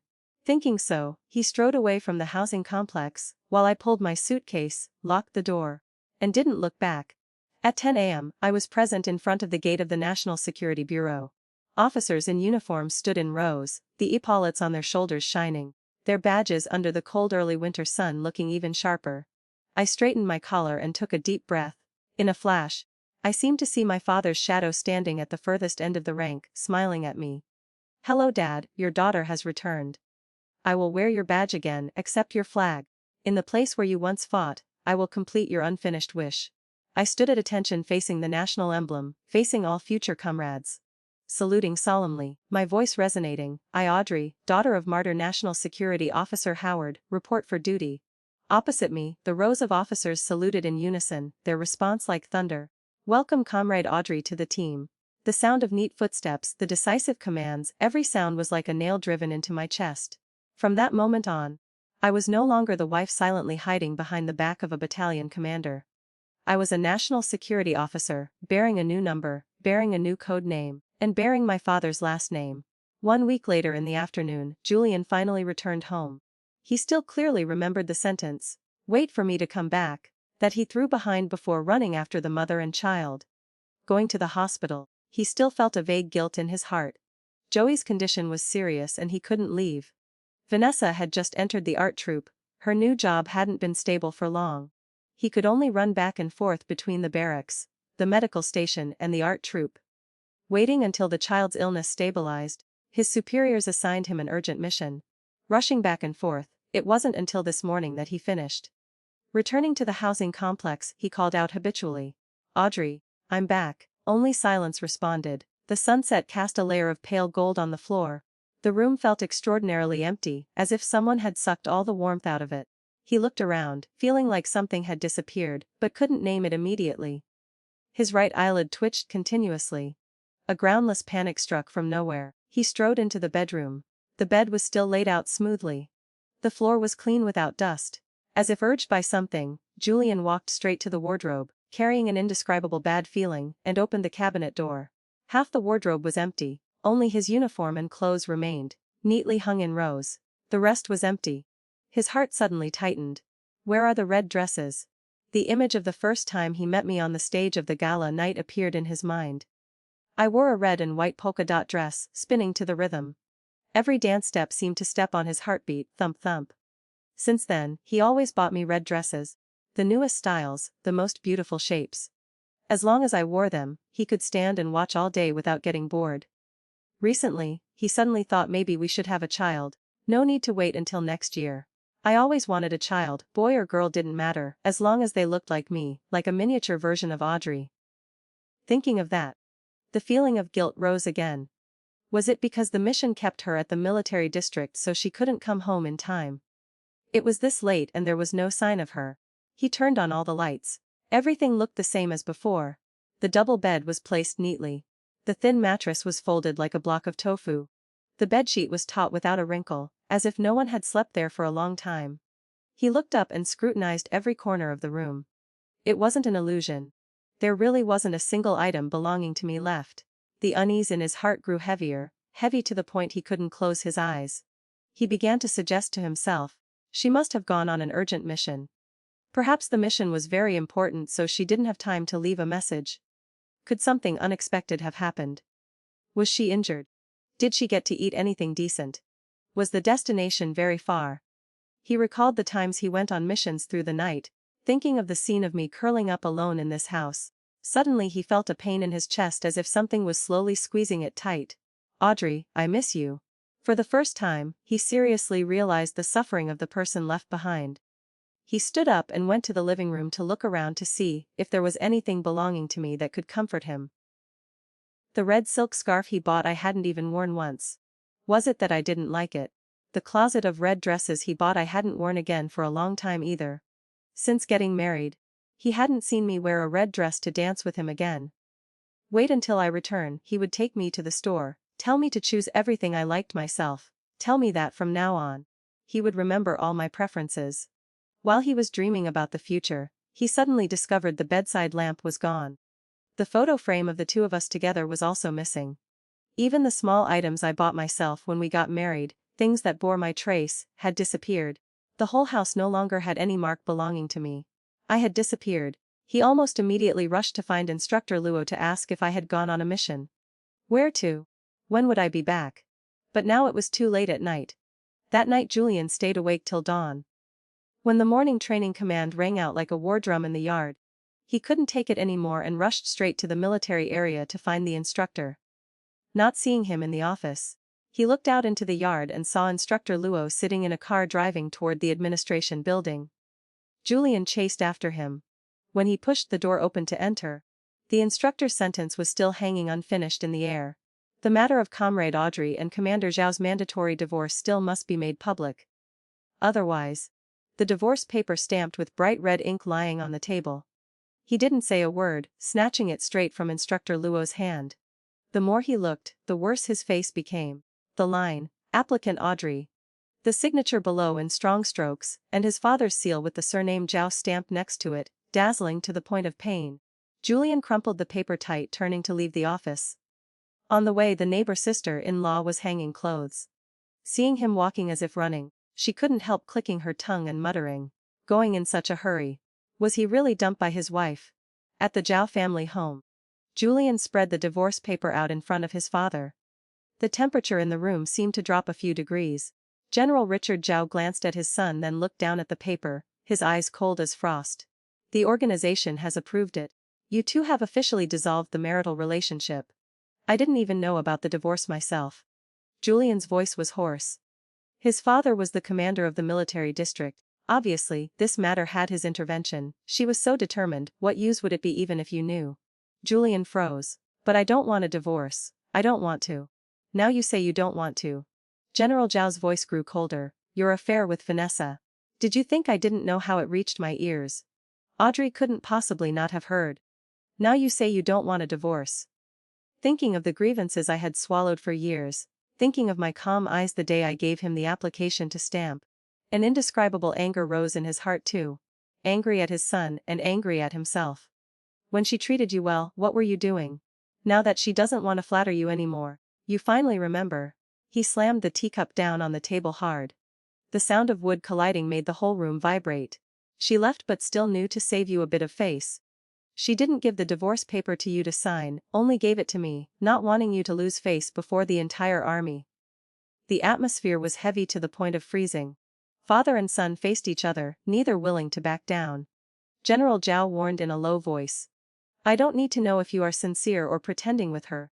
But since you are divorced, go your separate ways. The girl has applied for a transfer. You should also take this opportunity to sort out that mess of relationships." Julian's eyes were cold as ice. "Where did she go? What is her father's police badge number?" "I don't know," General Zhao said very clearly. "Her father sacrificed himself. She accepted her father's code name, becoming a national security officer. From now on, she lives under a new identity, a new number, doing undercover missions. Perhaps you will never see her again in this lifetime." A sentence struck Julian's chest like a sledgehammer. "Accepting her father's police number," he whispered, repeating it, shocked to the core. General Zhao hadn't stopped yet. "You didn't even appear at your father-in-law's funeral. What face do you have to come here blaming and making a scene?" Funeral. In his head, the scene of me that morning immediately appeared. Face pale, wearing a mourning band, holding tightly to his sleeve. Only managing to say half a sentence before being cut off by him because of an urgent mission. He didn't dare to think further. He suddenly looked down at the internal newspaper placed on his father's desk. On the edge, the page with news about a recent martyr's memorial service was folded. A black and white photo. The face of a man in a national security police uniform. His features were very similar to mine, his eyes calm as if he had seen through all the wind and rain. The line below clearly stated Martyr National Security Officer Howard. Next to it was my name, Audrey, daughter of the martyr, inheriting her father's number, joining the ranks. The funeral that day was my father's, yet he used an urgent mission as an excuse, not even waiting for me to finish speaking before turning his back and leaving. Not having time to hear my last words about my father. Not having time to send off my only family member in the world with me. Not having time to save the marriage that he only now realized was the most precious thing in his life. "Audrey, I'm sorry. Loving each other for 2 years, married for 2 years. Yet he treated that love as something optional. He thought just keeping the status of husband and wife on the household registration was enough. Forgetting that the person standing behind him was also a human being of flesh and blood, who knew pain, knew fatigue, knew disappointment. Where is her father buried? Julian's voice was hoarse, regret almost spilling out of his eye sockets. Those peach blossom eyes that once captivated so many were now red as if swept by sandstorm. After all, he was his son. General Zhao couldn't bear to continue using harsh words to stab at his heart anymore. But Audrey's current identity was different. The transfer mission was top secret. Even he, as the military district commander, couldn't know clearly. He could only sigh and shake his head. You missed it. Let the girl go. That is good for both of you. The air in the room thickened. Silence lasted for a long time. Julian finally looked up, his eyes full of stubbornness. No, I only need her. In this life, I only need Audrey. Father and son looked at each other, each carrying a separate anger, a separate regret in their hearts. After that time, Julian almost moved straight out of the Joe family home, not stepping through the gate for 3 consecutive years.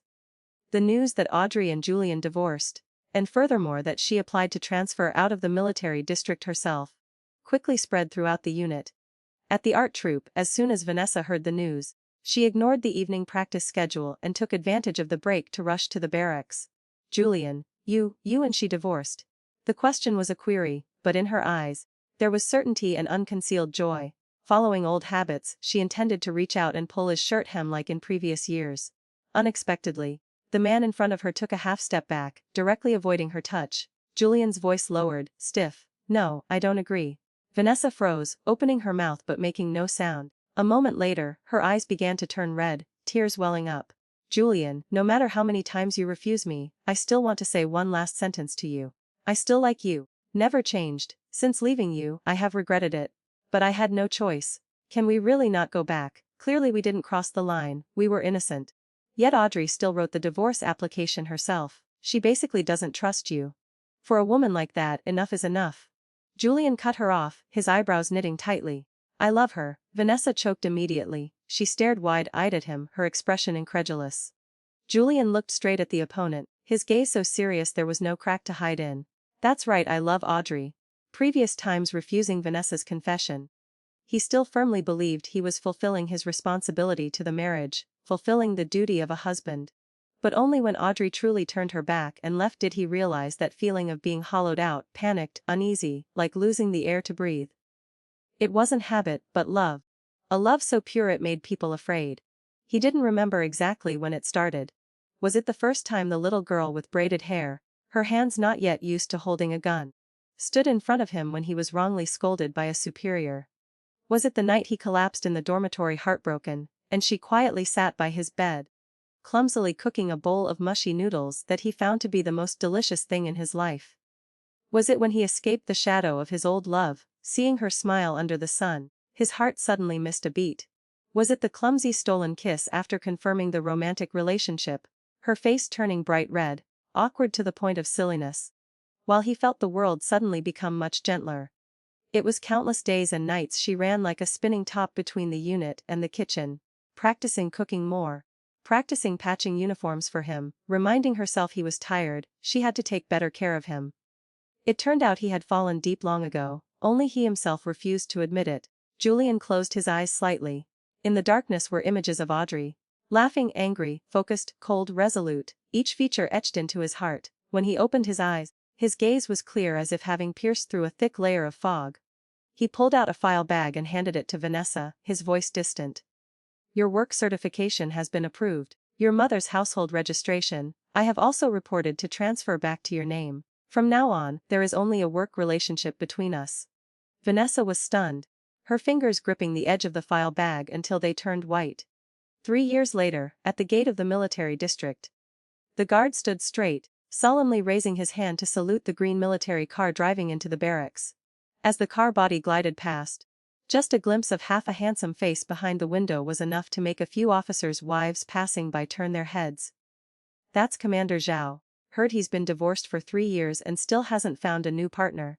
Isn't your sister still single? Next week the unit is organizing a group meeting. Hurry up and register, all the bachelors in the army. What if she hits the jackpot with Commander Zhao? Others maybe, but Commander Zhao, forget it. Who in the entire military district doesn't know he still misses his ex-wife? Oh, I remember 3 years ago there was a buzz about him, and that singer from the art troupe named Vanessa. How did it circle back to the ex-wife? Who knows? Ah, right. Today at the commendation summary, it seems there was someone named Audrey. Heard she's very formidable. Audrey sounds familiar, right? Seems like Commander Zhao's ex-wife also had that name. The road in front of the gate that year was just muddy yellow earth, now it was paved flat with asphalt. The car sped by. Yellow leaves whooshed up and fell back down, lying quietly on the roadside. Inside the car, Julian slightly tilted his face to look at the rows of sycamore trees that had started shedding leaves, his eyes unconsciously drifting with the tree shadows. On the roadside, there were a few young military couples walking close to each other, clearly trying to keep the correct distance according to military regulations, but their shoulders were getting closer bit by bit, eyes full of unconcealed smiling intent. There was a time she was also like that. Taking advantage of the deserted road, her hand kept seeking his hand to hold tight, smiling so triumphantly. He sternly reminded her to pay attention to military bearing. Shameless. Being scolded, she wasn't angry. Just looked up and smiled sweetly at him, puffing out her chest to stand straight, pretending to be serious as if preparing for a parade. But it didn't last long before she was back at it. As soon as she saw him, her hands were itching to cling on. A cold breeze slipped through the slightly open window, bringing a yellow leaf into the car. It flipped over and over on the seat surface, then settled in the palm of his hand. Julian squeezed the leaf stem lightly, sighing softly in his heart. "Audrey, I miss you very much. Where are you? Are you living well?" "Julian, you're back." As soon as he stepped out of the car, he saw Vanessa hurrying over from afar, her eyes lighting up. He only nodded slightly, his body leaning away a bit, stretching the distance in a polite but cold manner. A flash of awkwardness passed through her eyes. "Joey misses you very much, he keeps asking to see you."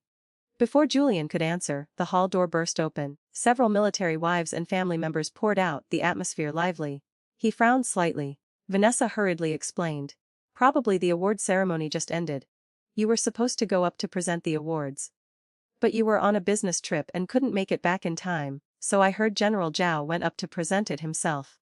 She pouted, her voice carrying a bit of soreness and dissatisfaction. "Don't know what achievement it was that your father had to personally present the award. Heard it was a young female police superintendent who was promoted. Her war exploits are piled high. General Zhao values her very much." A group of military dependents gathered in a circle, talking enthusiastically, not bothering to lower their voices. "Heard that is Officer Chin. So young but already reached that position. It was a nomination sent personally by the General Bureau of Security. Is she that beautiful?" "Beautiful. Just now I took a peek. Her temperament is superior to others. Eyes sharp as knives yet polite and courteous. No wonder General Zhao had to present the award himself. Heard from my husband. Initially the superiors intended to promote her straight to the rank of Commissioner General. She refused it herself, saying she didn't want to be too ostentatious, only asking to stay on the front line working on special cases. Both beautiful and capable. Pity she's divorced." "So what if she's divorced? Proves the man who left her was blind." The women giggled, their voices getting smaller and smaller, but every word still slipped into Julian's ears. His footsteps, originally heading toward his father's office area, suddenly halted.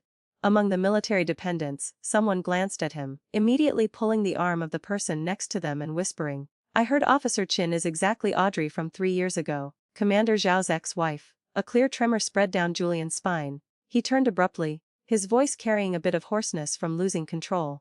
"Who are you talking about?" Vanessa walking beside him also heard that name clearly. Her whole body shook. "Audrey, she has returned." The military wives were asked suddenly by him. Some blushed but still answered honestly. "It's exactly the main character of today's commendation, Officer Chun. But she left, didn't you see from outside?" Before the words were finished, Julian had turned and ran to the hall gate. In the yard, there was only a black Toyota getting smaller at the end of the road. The tail of the car glided past, leaving a trail of pale smoke. His heart beat wildly, his eyes searched everywhere. But the surroundings were empty. Not a single familiar back. Finally, he was left with a straight back turning into the barracks. 2 creases appeared on his uniform from running in a hurry, looking both lonely and stubborn. "Where is Officer Chin?" he asked the sentry. "Left already, sir." Hearing that, Julian fell silent, not saying another word. "Julian." Vanessa hurried to catch up, looking at his expression just now, her heart felt like thousands of needles were pricking it. The man in front of her adjusted his collar and put his hat back on, the familiar coldness gradually returning. As if the moment of losing composure just now was only an illusion caused by her own sentimentality. "He still hasn't forgotten her. She left him 3 years ago." She grabbed his sleeve, her voice carrying unwillingness. "For 3 years is my affection for you still not enough to make up for the regret of that year? Leaving was wrong, I admit. But missed is missed." Julian pulled his hand back, tilting his head, his voice cold to the point of having no temperature. 3 years ago, I told you. My treating you well was just a habit, a pity born of inertia. And it was that very habit that made me lose her. That is my fault. But not because of that will I love you. He looked straight into Vanessa's eyes, every word heavy as stone. I will always wait for her because I love her. Saying that, he withdrew his gaze, turned, and walked away. Vanessa seemed to go mad, shaking her head continuously, suddenly rushing forward, hugging his waist tightly from behind. I won't let go, I don't believe it. Why can she still be worth more than me after all these years? Not far from there. A black Toyota had just turned around preparing to leave the gate. If the hair clip fell, then let it fall, don't look for it anymore. Buy another one tomorrow. I withdrew my gaze from the two figures clinging to each other in the yard, my tone bland without ripples. Looking out from the car window, Julian and Vanessa were pulling and pushing each other. The image was very much like a couple acting out a scene of breaking up and sulking. Seems like they haven't lived badly these 3 years. He still continuously breaks all rules for her as before, continuing the exceptions that he never gave me back then. A lot of old stories suddenly flooded back. When we first confirmed our relationship, I thought I had melted the iceberg in him. At that time, although the military district was strict, it wasn't that there were no couples holding hands walking after training hours. It was just that he never gave me that privilege. The first time I tried to secretly hold his hand on a deserted road, he sternly warned me to pay attention to my bearing. Every sentence was like a knife. At that time I thought it was innate personality, unable to stand any intimacy in front of others. Looking back now, it turned out it wasn't. His precedents weren't unbreakable, it was just that the person qualified to break them wasn't me but Vanessa. I looked for a while longer then decisively withdrew my gaze, rolling up the window. Luckily I stopped in time. Luckily I left in time. Yeah, just so happens there's a new shipment from Hong Kong recently. Tomorrow I'll have someone bring it to you. Choose whatever set you want. Hair clips, scarves, dresses. Whatever is missing just say don't be polite with me. Gabriel also withdrew his cold gaze looking outside, turning back to look at me. His handsome face, phoenix eyes carrying a smile, only deep in his eyes there still lingered a trace of jealousy hard to hide. My heart had thousands of mixed emotions intertwining. Finally I just shook my head slightly. Don't need your money. Keep your money to prepare the betrothal gift for later. My next life.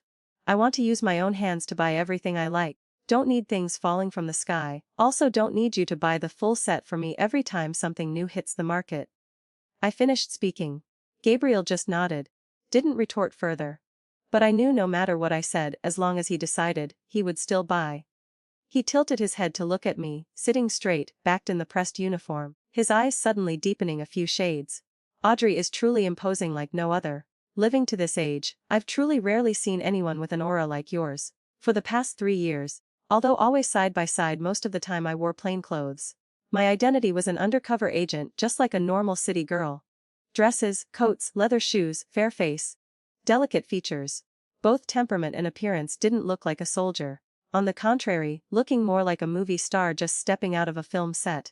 Thinking of this, a crazy idea flashed in Gabriel's heart. Maybe learn from Hong Kong and Taiwan, open a whole film company. If one day Audrey agrees to let go of her military rank and step onto the silver screen. With this ability and face, with him standing behind to support. Guaranteed to become a star famous throughout the country overnight. Just having him is enough. As for that name Julian, it hasn't been needed for a long time. Thinking so. The corner of a certain CEO's lips curled up slightly. Yet his eyes flashed a strange gloomy look when unconsciously glancing far out the window, where Julian's figure had just disappeared. But the words coming out of his mouth were still full of honey. If I don't let you spend it, what do I earn so much money for? Just leave it there, I'll take care of it. I knew I couldn't out-talk this old fox, so I decisively shut my mouth, only repeating one last sentence. I said it, don't buy any more. Next time I'm on leave I'll go buy it myself. Yeah, Gabriel hummed perfunctorily. The steering wheel turned, and the car turned out of the military district gate. On the roadside, Julian's fingers were being pried off one by one. Vanessa panicked and hugged tighter, completely ignoring where she was or how many eyes were watching. It wasn't supposed to be like this. Clearly the day she returned to the country, people were whispering about Commander Zhao's deep feelings for her. Clearly in front of her. He still shielded, still protected, still treated her gently like at the beginning. Clearly those years his attitude toward Audrey was so cold it made people shiver. How could she not realize who he truly held in his heart was? But now everything seemed to be overturned by someone. For 3 years, although he was cold to her, with Joey as a bridge, The relationship wasn't considered completely broken. As long as she used her son as an excuse, he would still come to visit, still fix the water pipes, still buy medicine. But now just because the name Audrey returned, he didn't even bother to cover the last layer of fake tenderness. Didn't want to get entangled with her. Didn't want to beat around the bush. Didn't want to be ambiguous for one more sentence. The boundary he drew himself was clear, giving her no chance to cling on. How can you agree? In Vanessa's eyes was resentment stretching to the bone marrow. This is the military district, hope you pay attention. Finally the man just dropped a sentence cold as ice. The fingers clawing at his shirt were peeled off cleanly, leaving no trace. Then he strode away. Don't. Julian. You can't treat me like this. Her scream echoed through the yard, attracting quite a few gazes. But the man's back never paused, let alone turned back. The Toyota in the distance had turned around. The black car body slowly drove away, dragging the road behind it smaller and smaller until it disappeared from sight. Several people walking out from the hall watched the scene just now and couldn't help leaning close to whisper. I said it. This Miss Lin trying to cling to Commander Zhao like that is useless. What about first love? In Commander Zhao's heart, there's no place for her anymore. That's right. Usually bragging so much, every time using the child as an excuse. The boy isn't even his son, really thick-skinned. If it were me, having chosen to go abroad to marry and have children back then, what face would I have now to return and stand in front of the first love I kicked like that? She thinks just because someone else got ahead and promoted in rank, she can also cling on to become a phoenix. Looking in the mirror, she doesn't even match a corner of Officer Chun. I see those two, all things considered, are equally bad. If Commander Zhao had realized sooner 3 years ago, would Officer Chin have left? Did you sisters see today? The man walking beside Officer Chin was both handsome and caring. She choked on water coming down the stage. He patted her back, even gave her a handkerchief to wipe. Heard he's a family member accompanying her. Truly better than the previous one. The first time marrying Commander Zhao. Divorced and found someone even more elite and gentler. If my military husband agreed to wash dishes for me once, I would probably have to light incense to give thanks. The next day, I received a small box sent in from the military district gate. Inside was a row of hair clips, colors ranging from dark to light, the style simple but exquisite. Just one look and I knew they were the latest models. Officer Chin, your lover treats you really well. The young sentry, just over 20, his face still fresh, grinned handing the box to me. Waiting for my leave, I'll also buy my girlfriend a row like that. I didn't know whether to laugh or cry, looking at a row of sparkling hair clips. In my head was only one thought. I only have one head, how many years would it take to use them all? Remembering the first time getting to know Gabriel, he wasn't this generous. Back then he was still a half-decent mercenary, stingy with every penny. Every time we ate, he calculated carefully. And I was undercover in a kidnapping and extortion ring. Thanks to the habit of observation, I quickly realized among the guards there was one person unlike the rest. He didn't act cruelly. Many times he secretly created opportunities for hostages to escape. So I started paying attention to him. When the siege campaign was about to begin, that mercenary secretly released all the people who had just been caught. In one night, ruining the plan I had prepared for nearly half a month. The situation reached that point. I couldn't keep the whole group of hostages waiting for the next rescue turn commanded by myself. So I just let go and changed strategy. Before I could give the order, both he and I were discovered by the kidnappers, immediately becoming targets of pursuit. One was an undercover police officer. One was a mercenary betraying his master. Two people running and hiding together, sharing, helping each other pick up every life from their hands to run. Running until only a last breath remained. Finally escaping. Hello, I am Gabriel, Audrey. After solving the case, we ate a meal together, considered celebrating saving our lives. While eating I flipped through the newspaper, seeing news that the state began to loosen mining regulations. Glancing at him. You try it, who knows, might change your life. So with a calculating mind like a machine and a personality of doing what he says, Gabriel washed his hands of the mercenary business, stepping step by step into the mining industry, from small to large. Finally climbing to the position of general director of a state-owned enterprise group. Currently he was also expanding into other fields. 1 foot in the mechanism. 1 foot in the market. Money was made so fast I just wanted to give him the title of model exploitative capitalist. Thinking of that, I remembered the official dispatch this morning. Right, Officer Chin, this is the appointment letter from Commander Zhao. The soldier handed over another stack of papers. This afternoon the recruits will arrive. The commander said to hand everything over to you to be the chief instructor. Teach however you decide. I came back to my senses, nodded accepting the dispatch. Went into the changing room, chose a black clip to pin my hair neatly. I adjusted my hat, smoothed the hem of my shirt, stood in front of the mirror and solemnly saluted myself once. Dad, can you see from up there? I have accepted your number in your position, continuing the fight. Rest assured. 3 years and I haven't slackened. I know I wronged Mom. Mom always hoped I would retreat to the rear, marry, have children, do light work, live a simple life. But I chose to be like you, hiding my name, hiding my face. Rolling on the battlefield amidst smoke and fire. Coming and going in silence. Dad, just rest assured. I am your daughter, also a soldier of the nation. I will protect myself. Will live worthy of the flag on my shoulder. And I miss you. Tears welled up. I tried to swallow them down, smiling at myself in the mirror. That afternoon, military trucks brought recruits one after another. Groups of young soldiers in camouflage uniforms looked serious, not daring to glance sideways, but their eyes darted continuously, both curious and nervous. Looking at them, I couldn't help remembering the first day I set foot in the barracks, also bewildered, also nervous, also shouted at until dizzy. Assemble, recruits line up neatly. The platoon leader nodded to me.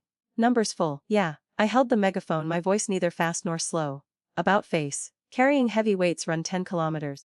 Start. The platoon leader turned abruptly to look at me with a look of, "Are you kidding me, sister?" But seeing my calm face, he understood immediately. This was the famous Officer Chin in rumors. 1 lap of 10 kilometers had the recruits groaning like oxen pulling plows. Dead tired. First day I thought we'd get a tour of the military district. Didn't expect to be tortured like dogs like this. Do you know the special kidnapping case in Hajou? She cracked it herself. And the human trafficking case in Mengli County. The mining case in Lucheng. The drug case in Liancheng. Every case had her hand in it. You complaining of hardship to her? Forget it. Heard her shooting is also God level. Just now the assistant instructor said prepare to go to the field to shoot targets. Officer Chin is demonstrating, going to watch. The recruits returned from eating, rubbing their calves while turning on gossip mode. Laughter and talk followed the wind to the parking lot. In the car, the driver didn't understand what was happening yet, but Julian, hearing the 2 words Officer Chin, immediately told him to brake. Commander Zhao. The driver hadn't finished asking.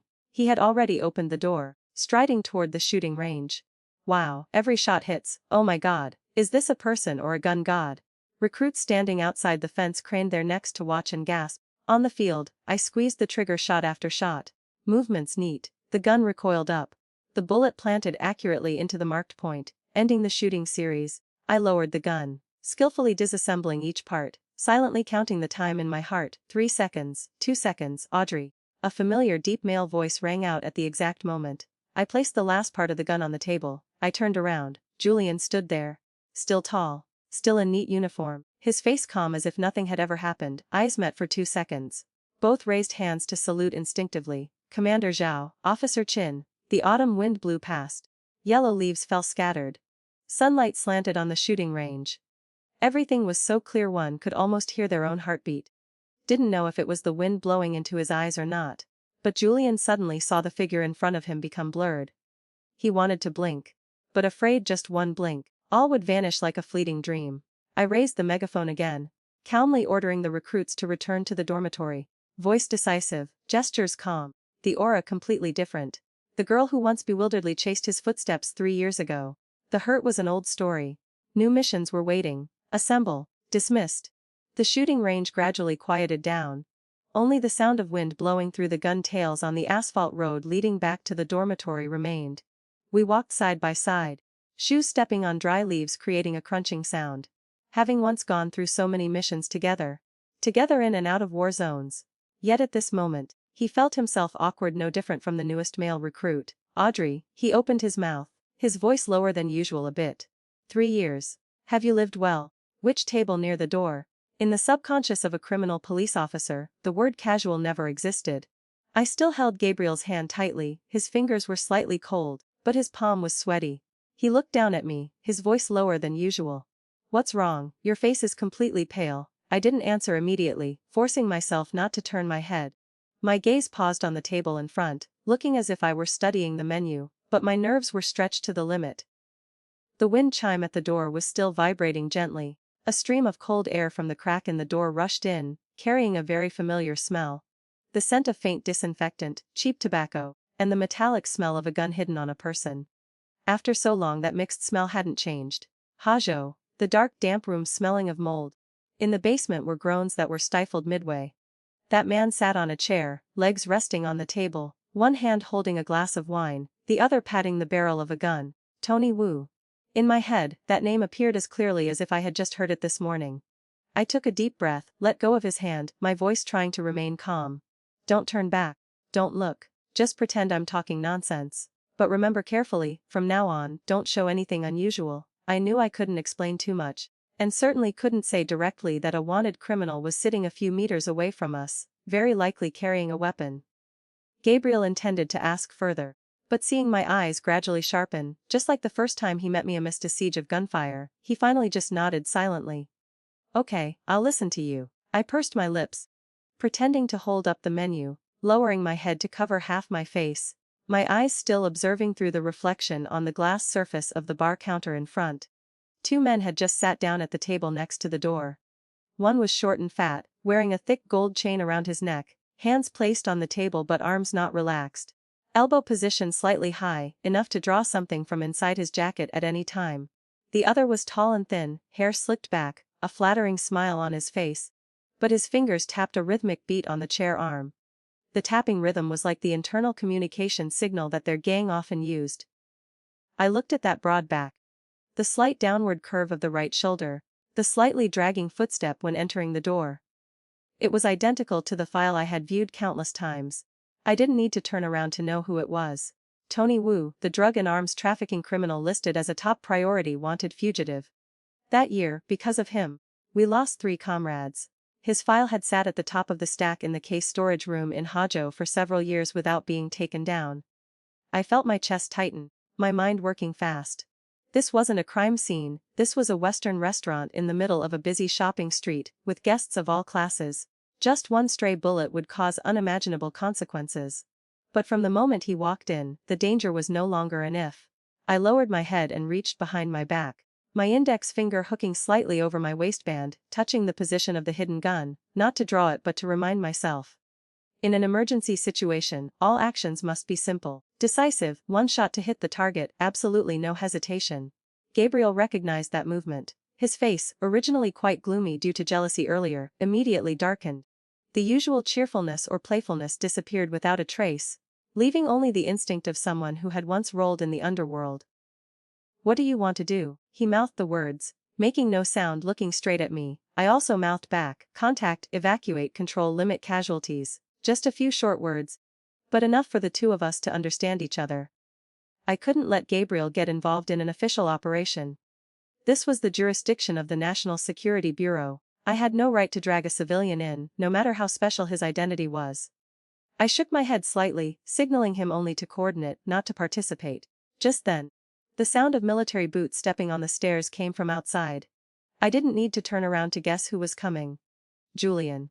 According to the schedule today, he would return to the barracks to attend the unit's summary. Then come to this Western restaurant to dine with representatives of some coordinating agencies. What I didn't expect was that everyone's timing coincided at this exact moment.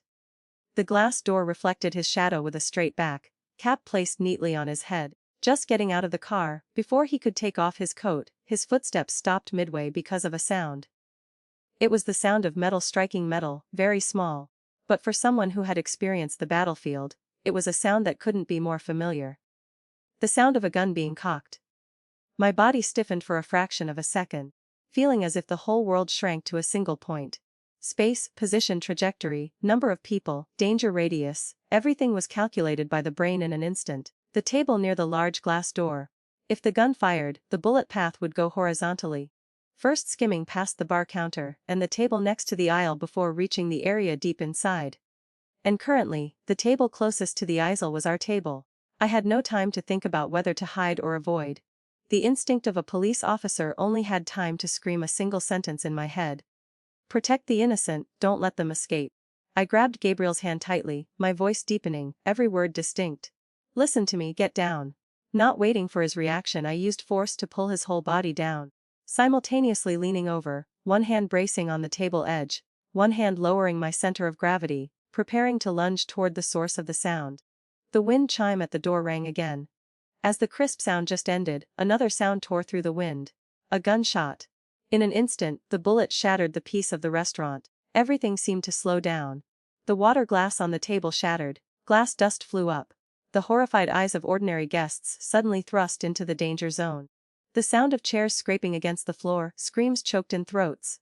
I threw myself to the floor, my shoulders sliding across the table edge, my mind blank, leaving only a single thought: I could not let these people die in vain. From my position, I clearly saw Tony Wu's hand holding the gun, the black muzzle changing direction. The shot earlier missed, the next one certainly wouldn't. I gritted my teeth, used my knee to brace against the floor, snapped my body straight, and launched myself like an arrow. In the blink of an eye rushing between him and the others, my fingers instinctively reached for the gun grip hidden under my clothes. No, I was still too close to the table. The shooting distance would lead to greater chaos. In the restaurant, there were men, women, and even children. Just a small deviation was enough for someone to pay with their life. In that moment, I unconsciously thought, perhaps this was what is called fate. Even though I had turned to another path, even though I told myself I wouldn't look back at Julian again. People who met at the intersection of war and peace would eventually stand on the same battlefront again. Only this time, I was no longer the young wife standing behind him. I was Officer Audrey of the National Security Bureau, the person bearing my father's number. The back that innocent people would use to shield themselves from the gun muzzle. Amidst the chaos, I still clearly heard familiar footsteps ringing from the door. Julian, he rushed in amidst the panic, his voice calm but determined. Like a pillar in a collapsing house. Everybody get down. That sentence came after the gunshot, but it was like a command to stabilize the spirit, pulling everyone back a few inches from the boundary between life and death. Meanwhile, I continued to lunge forward, my right hand gripping my gun tightly. There was only one thought in my heart: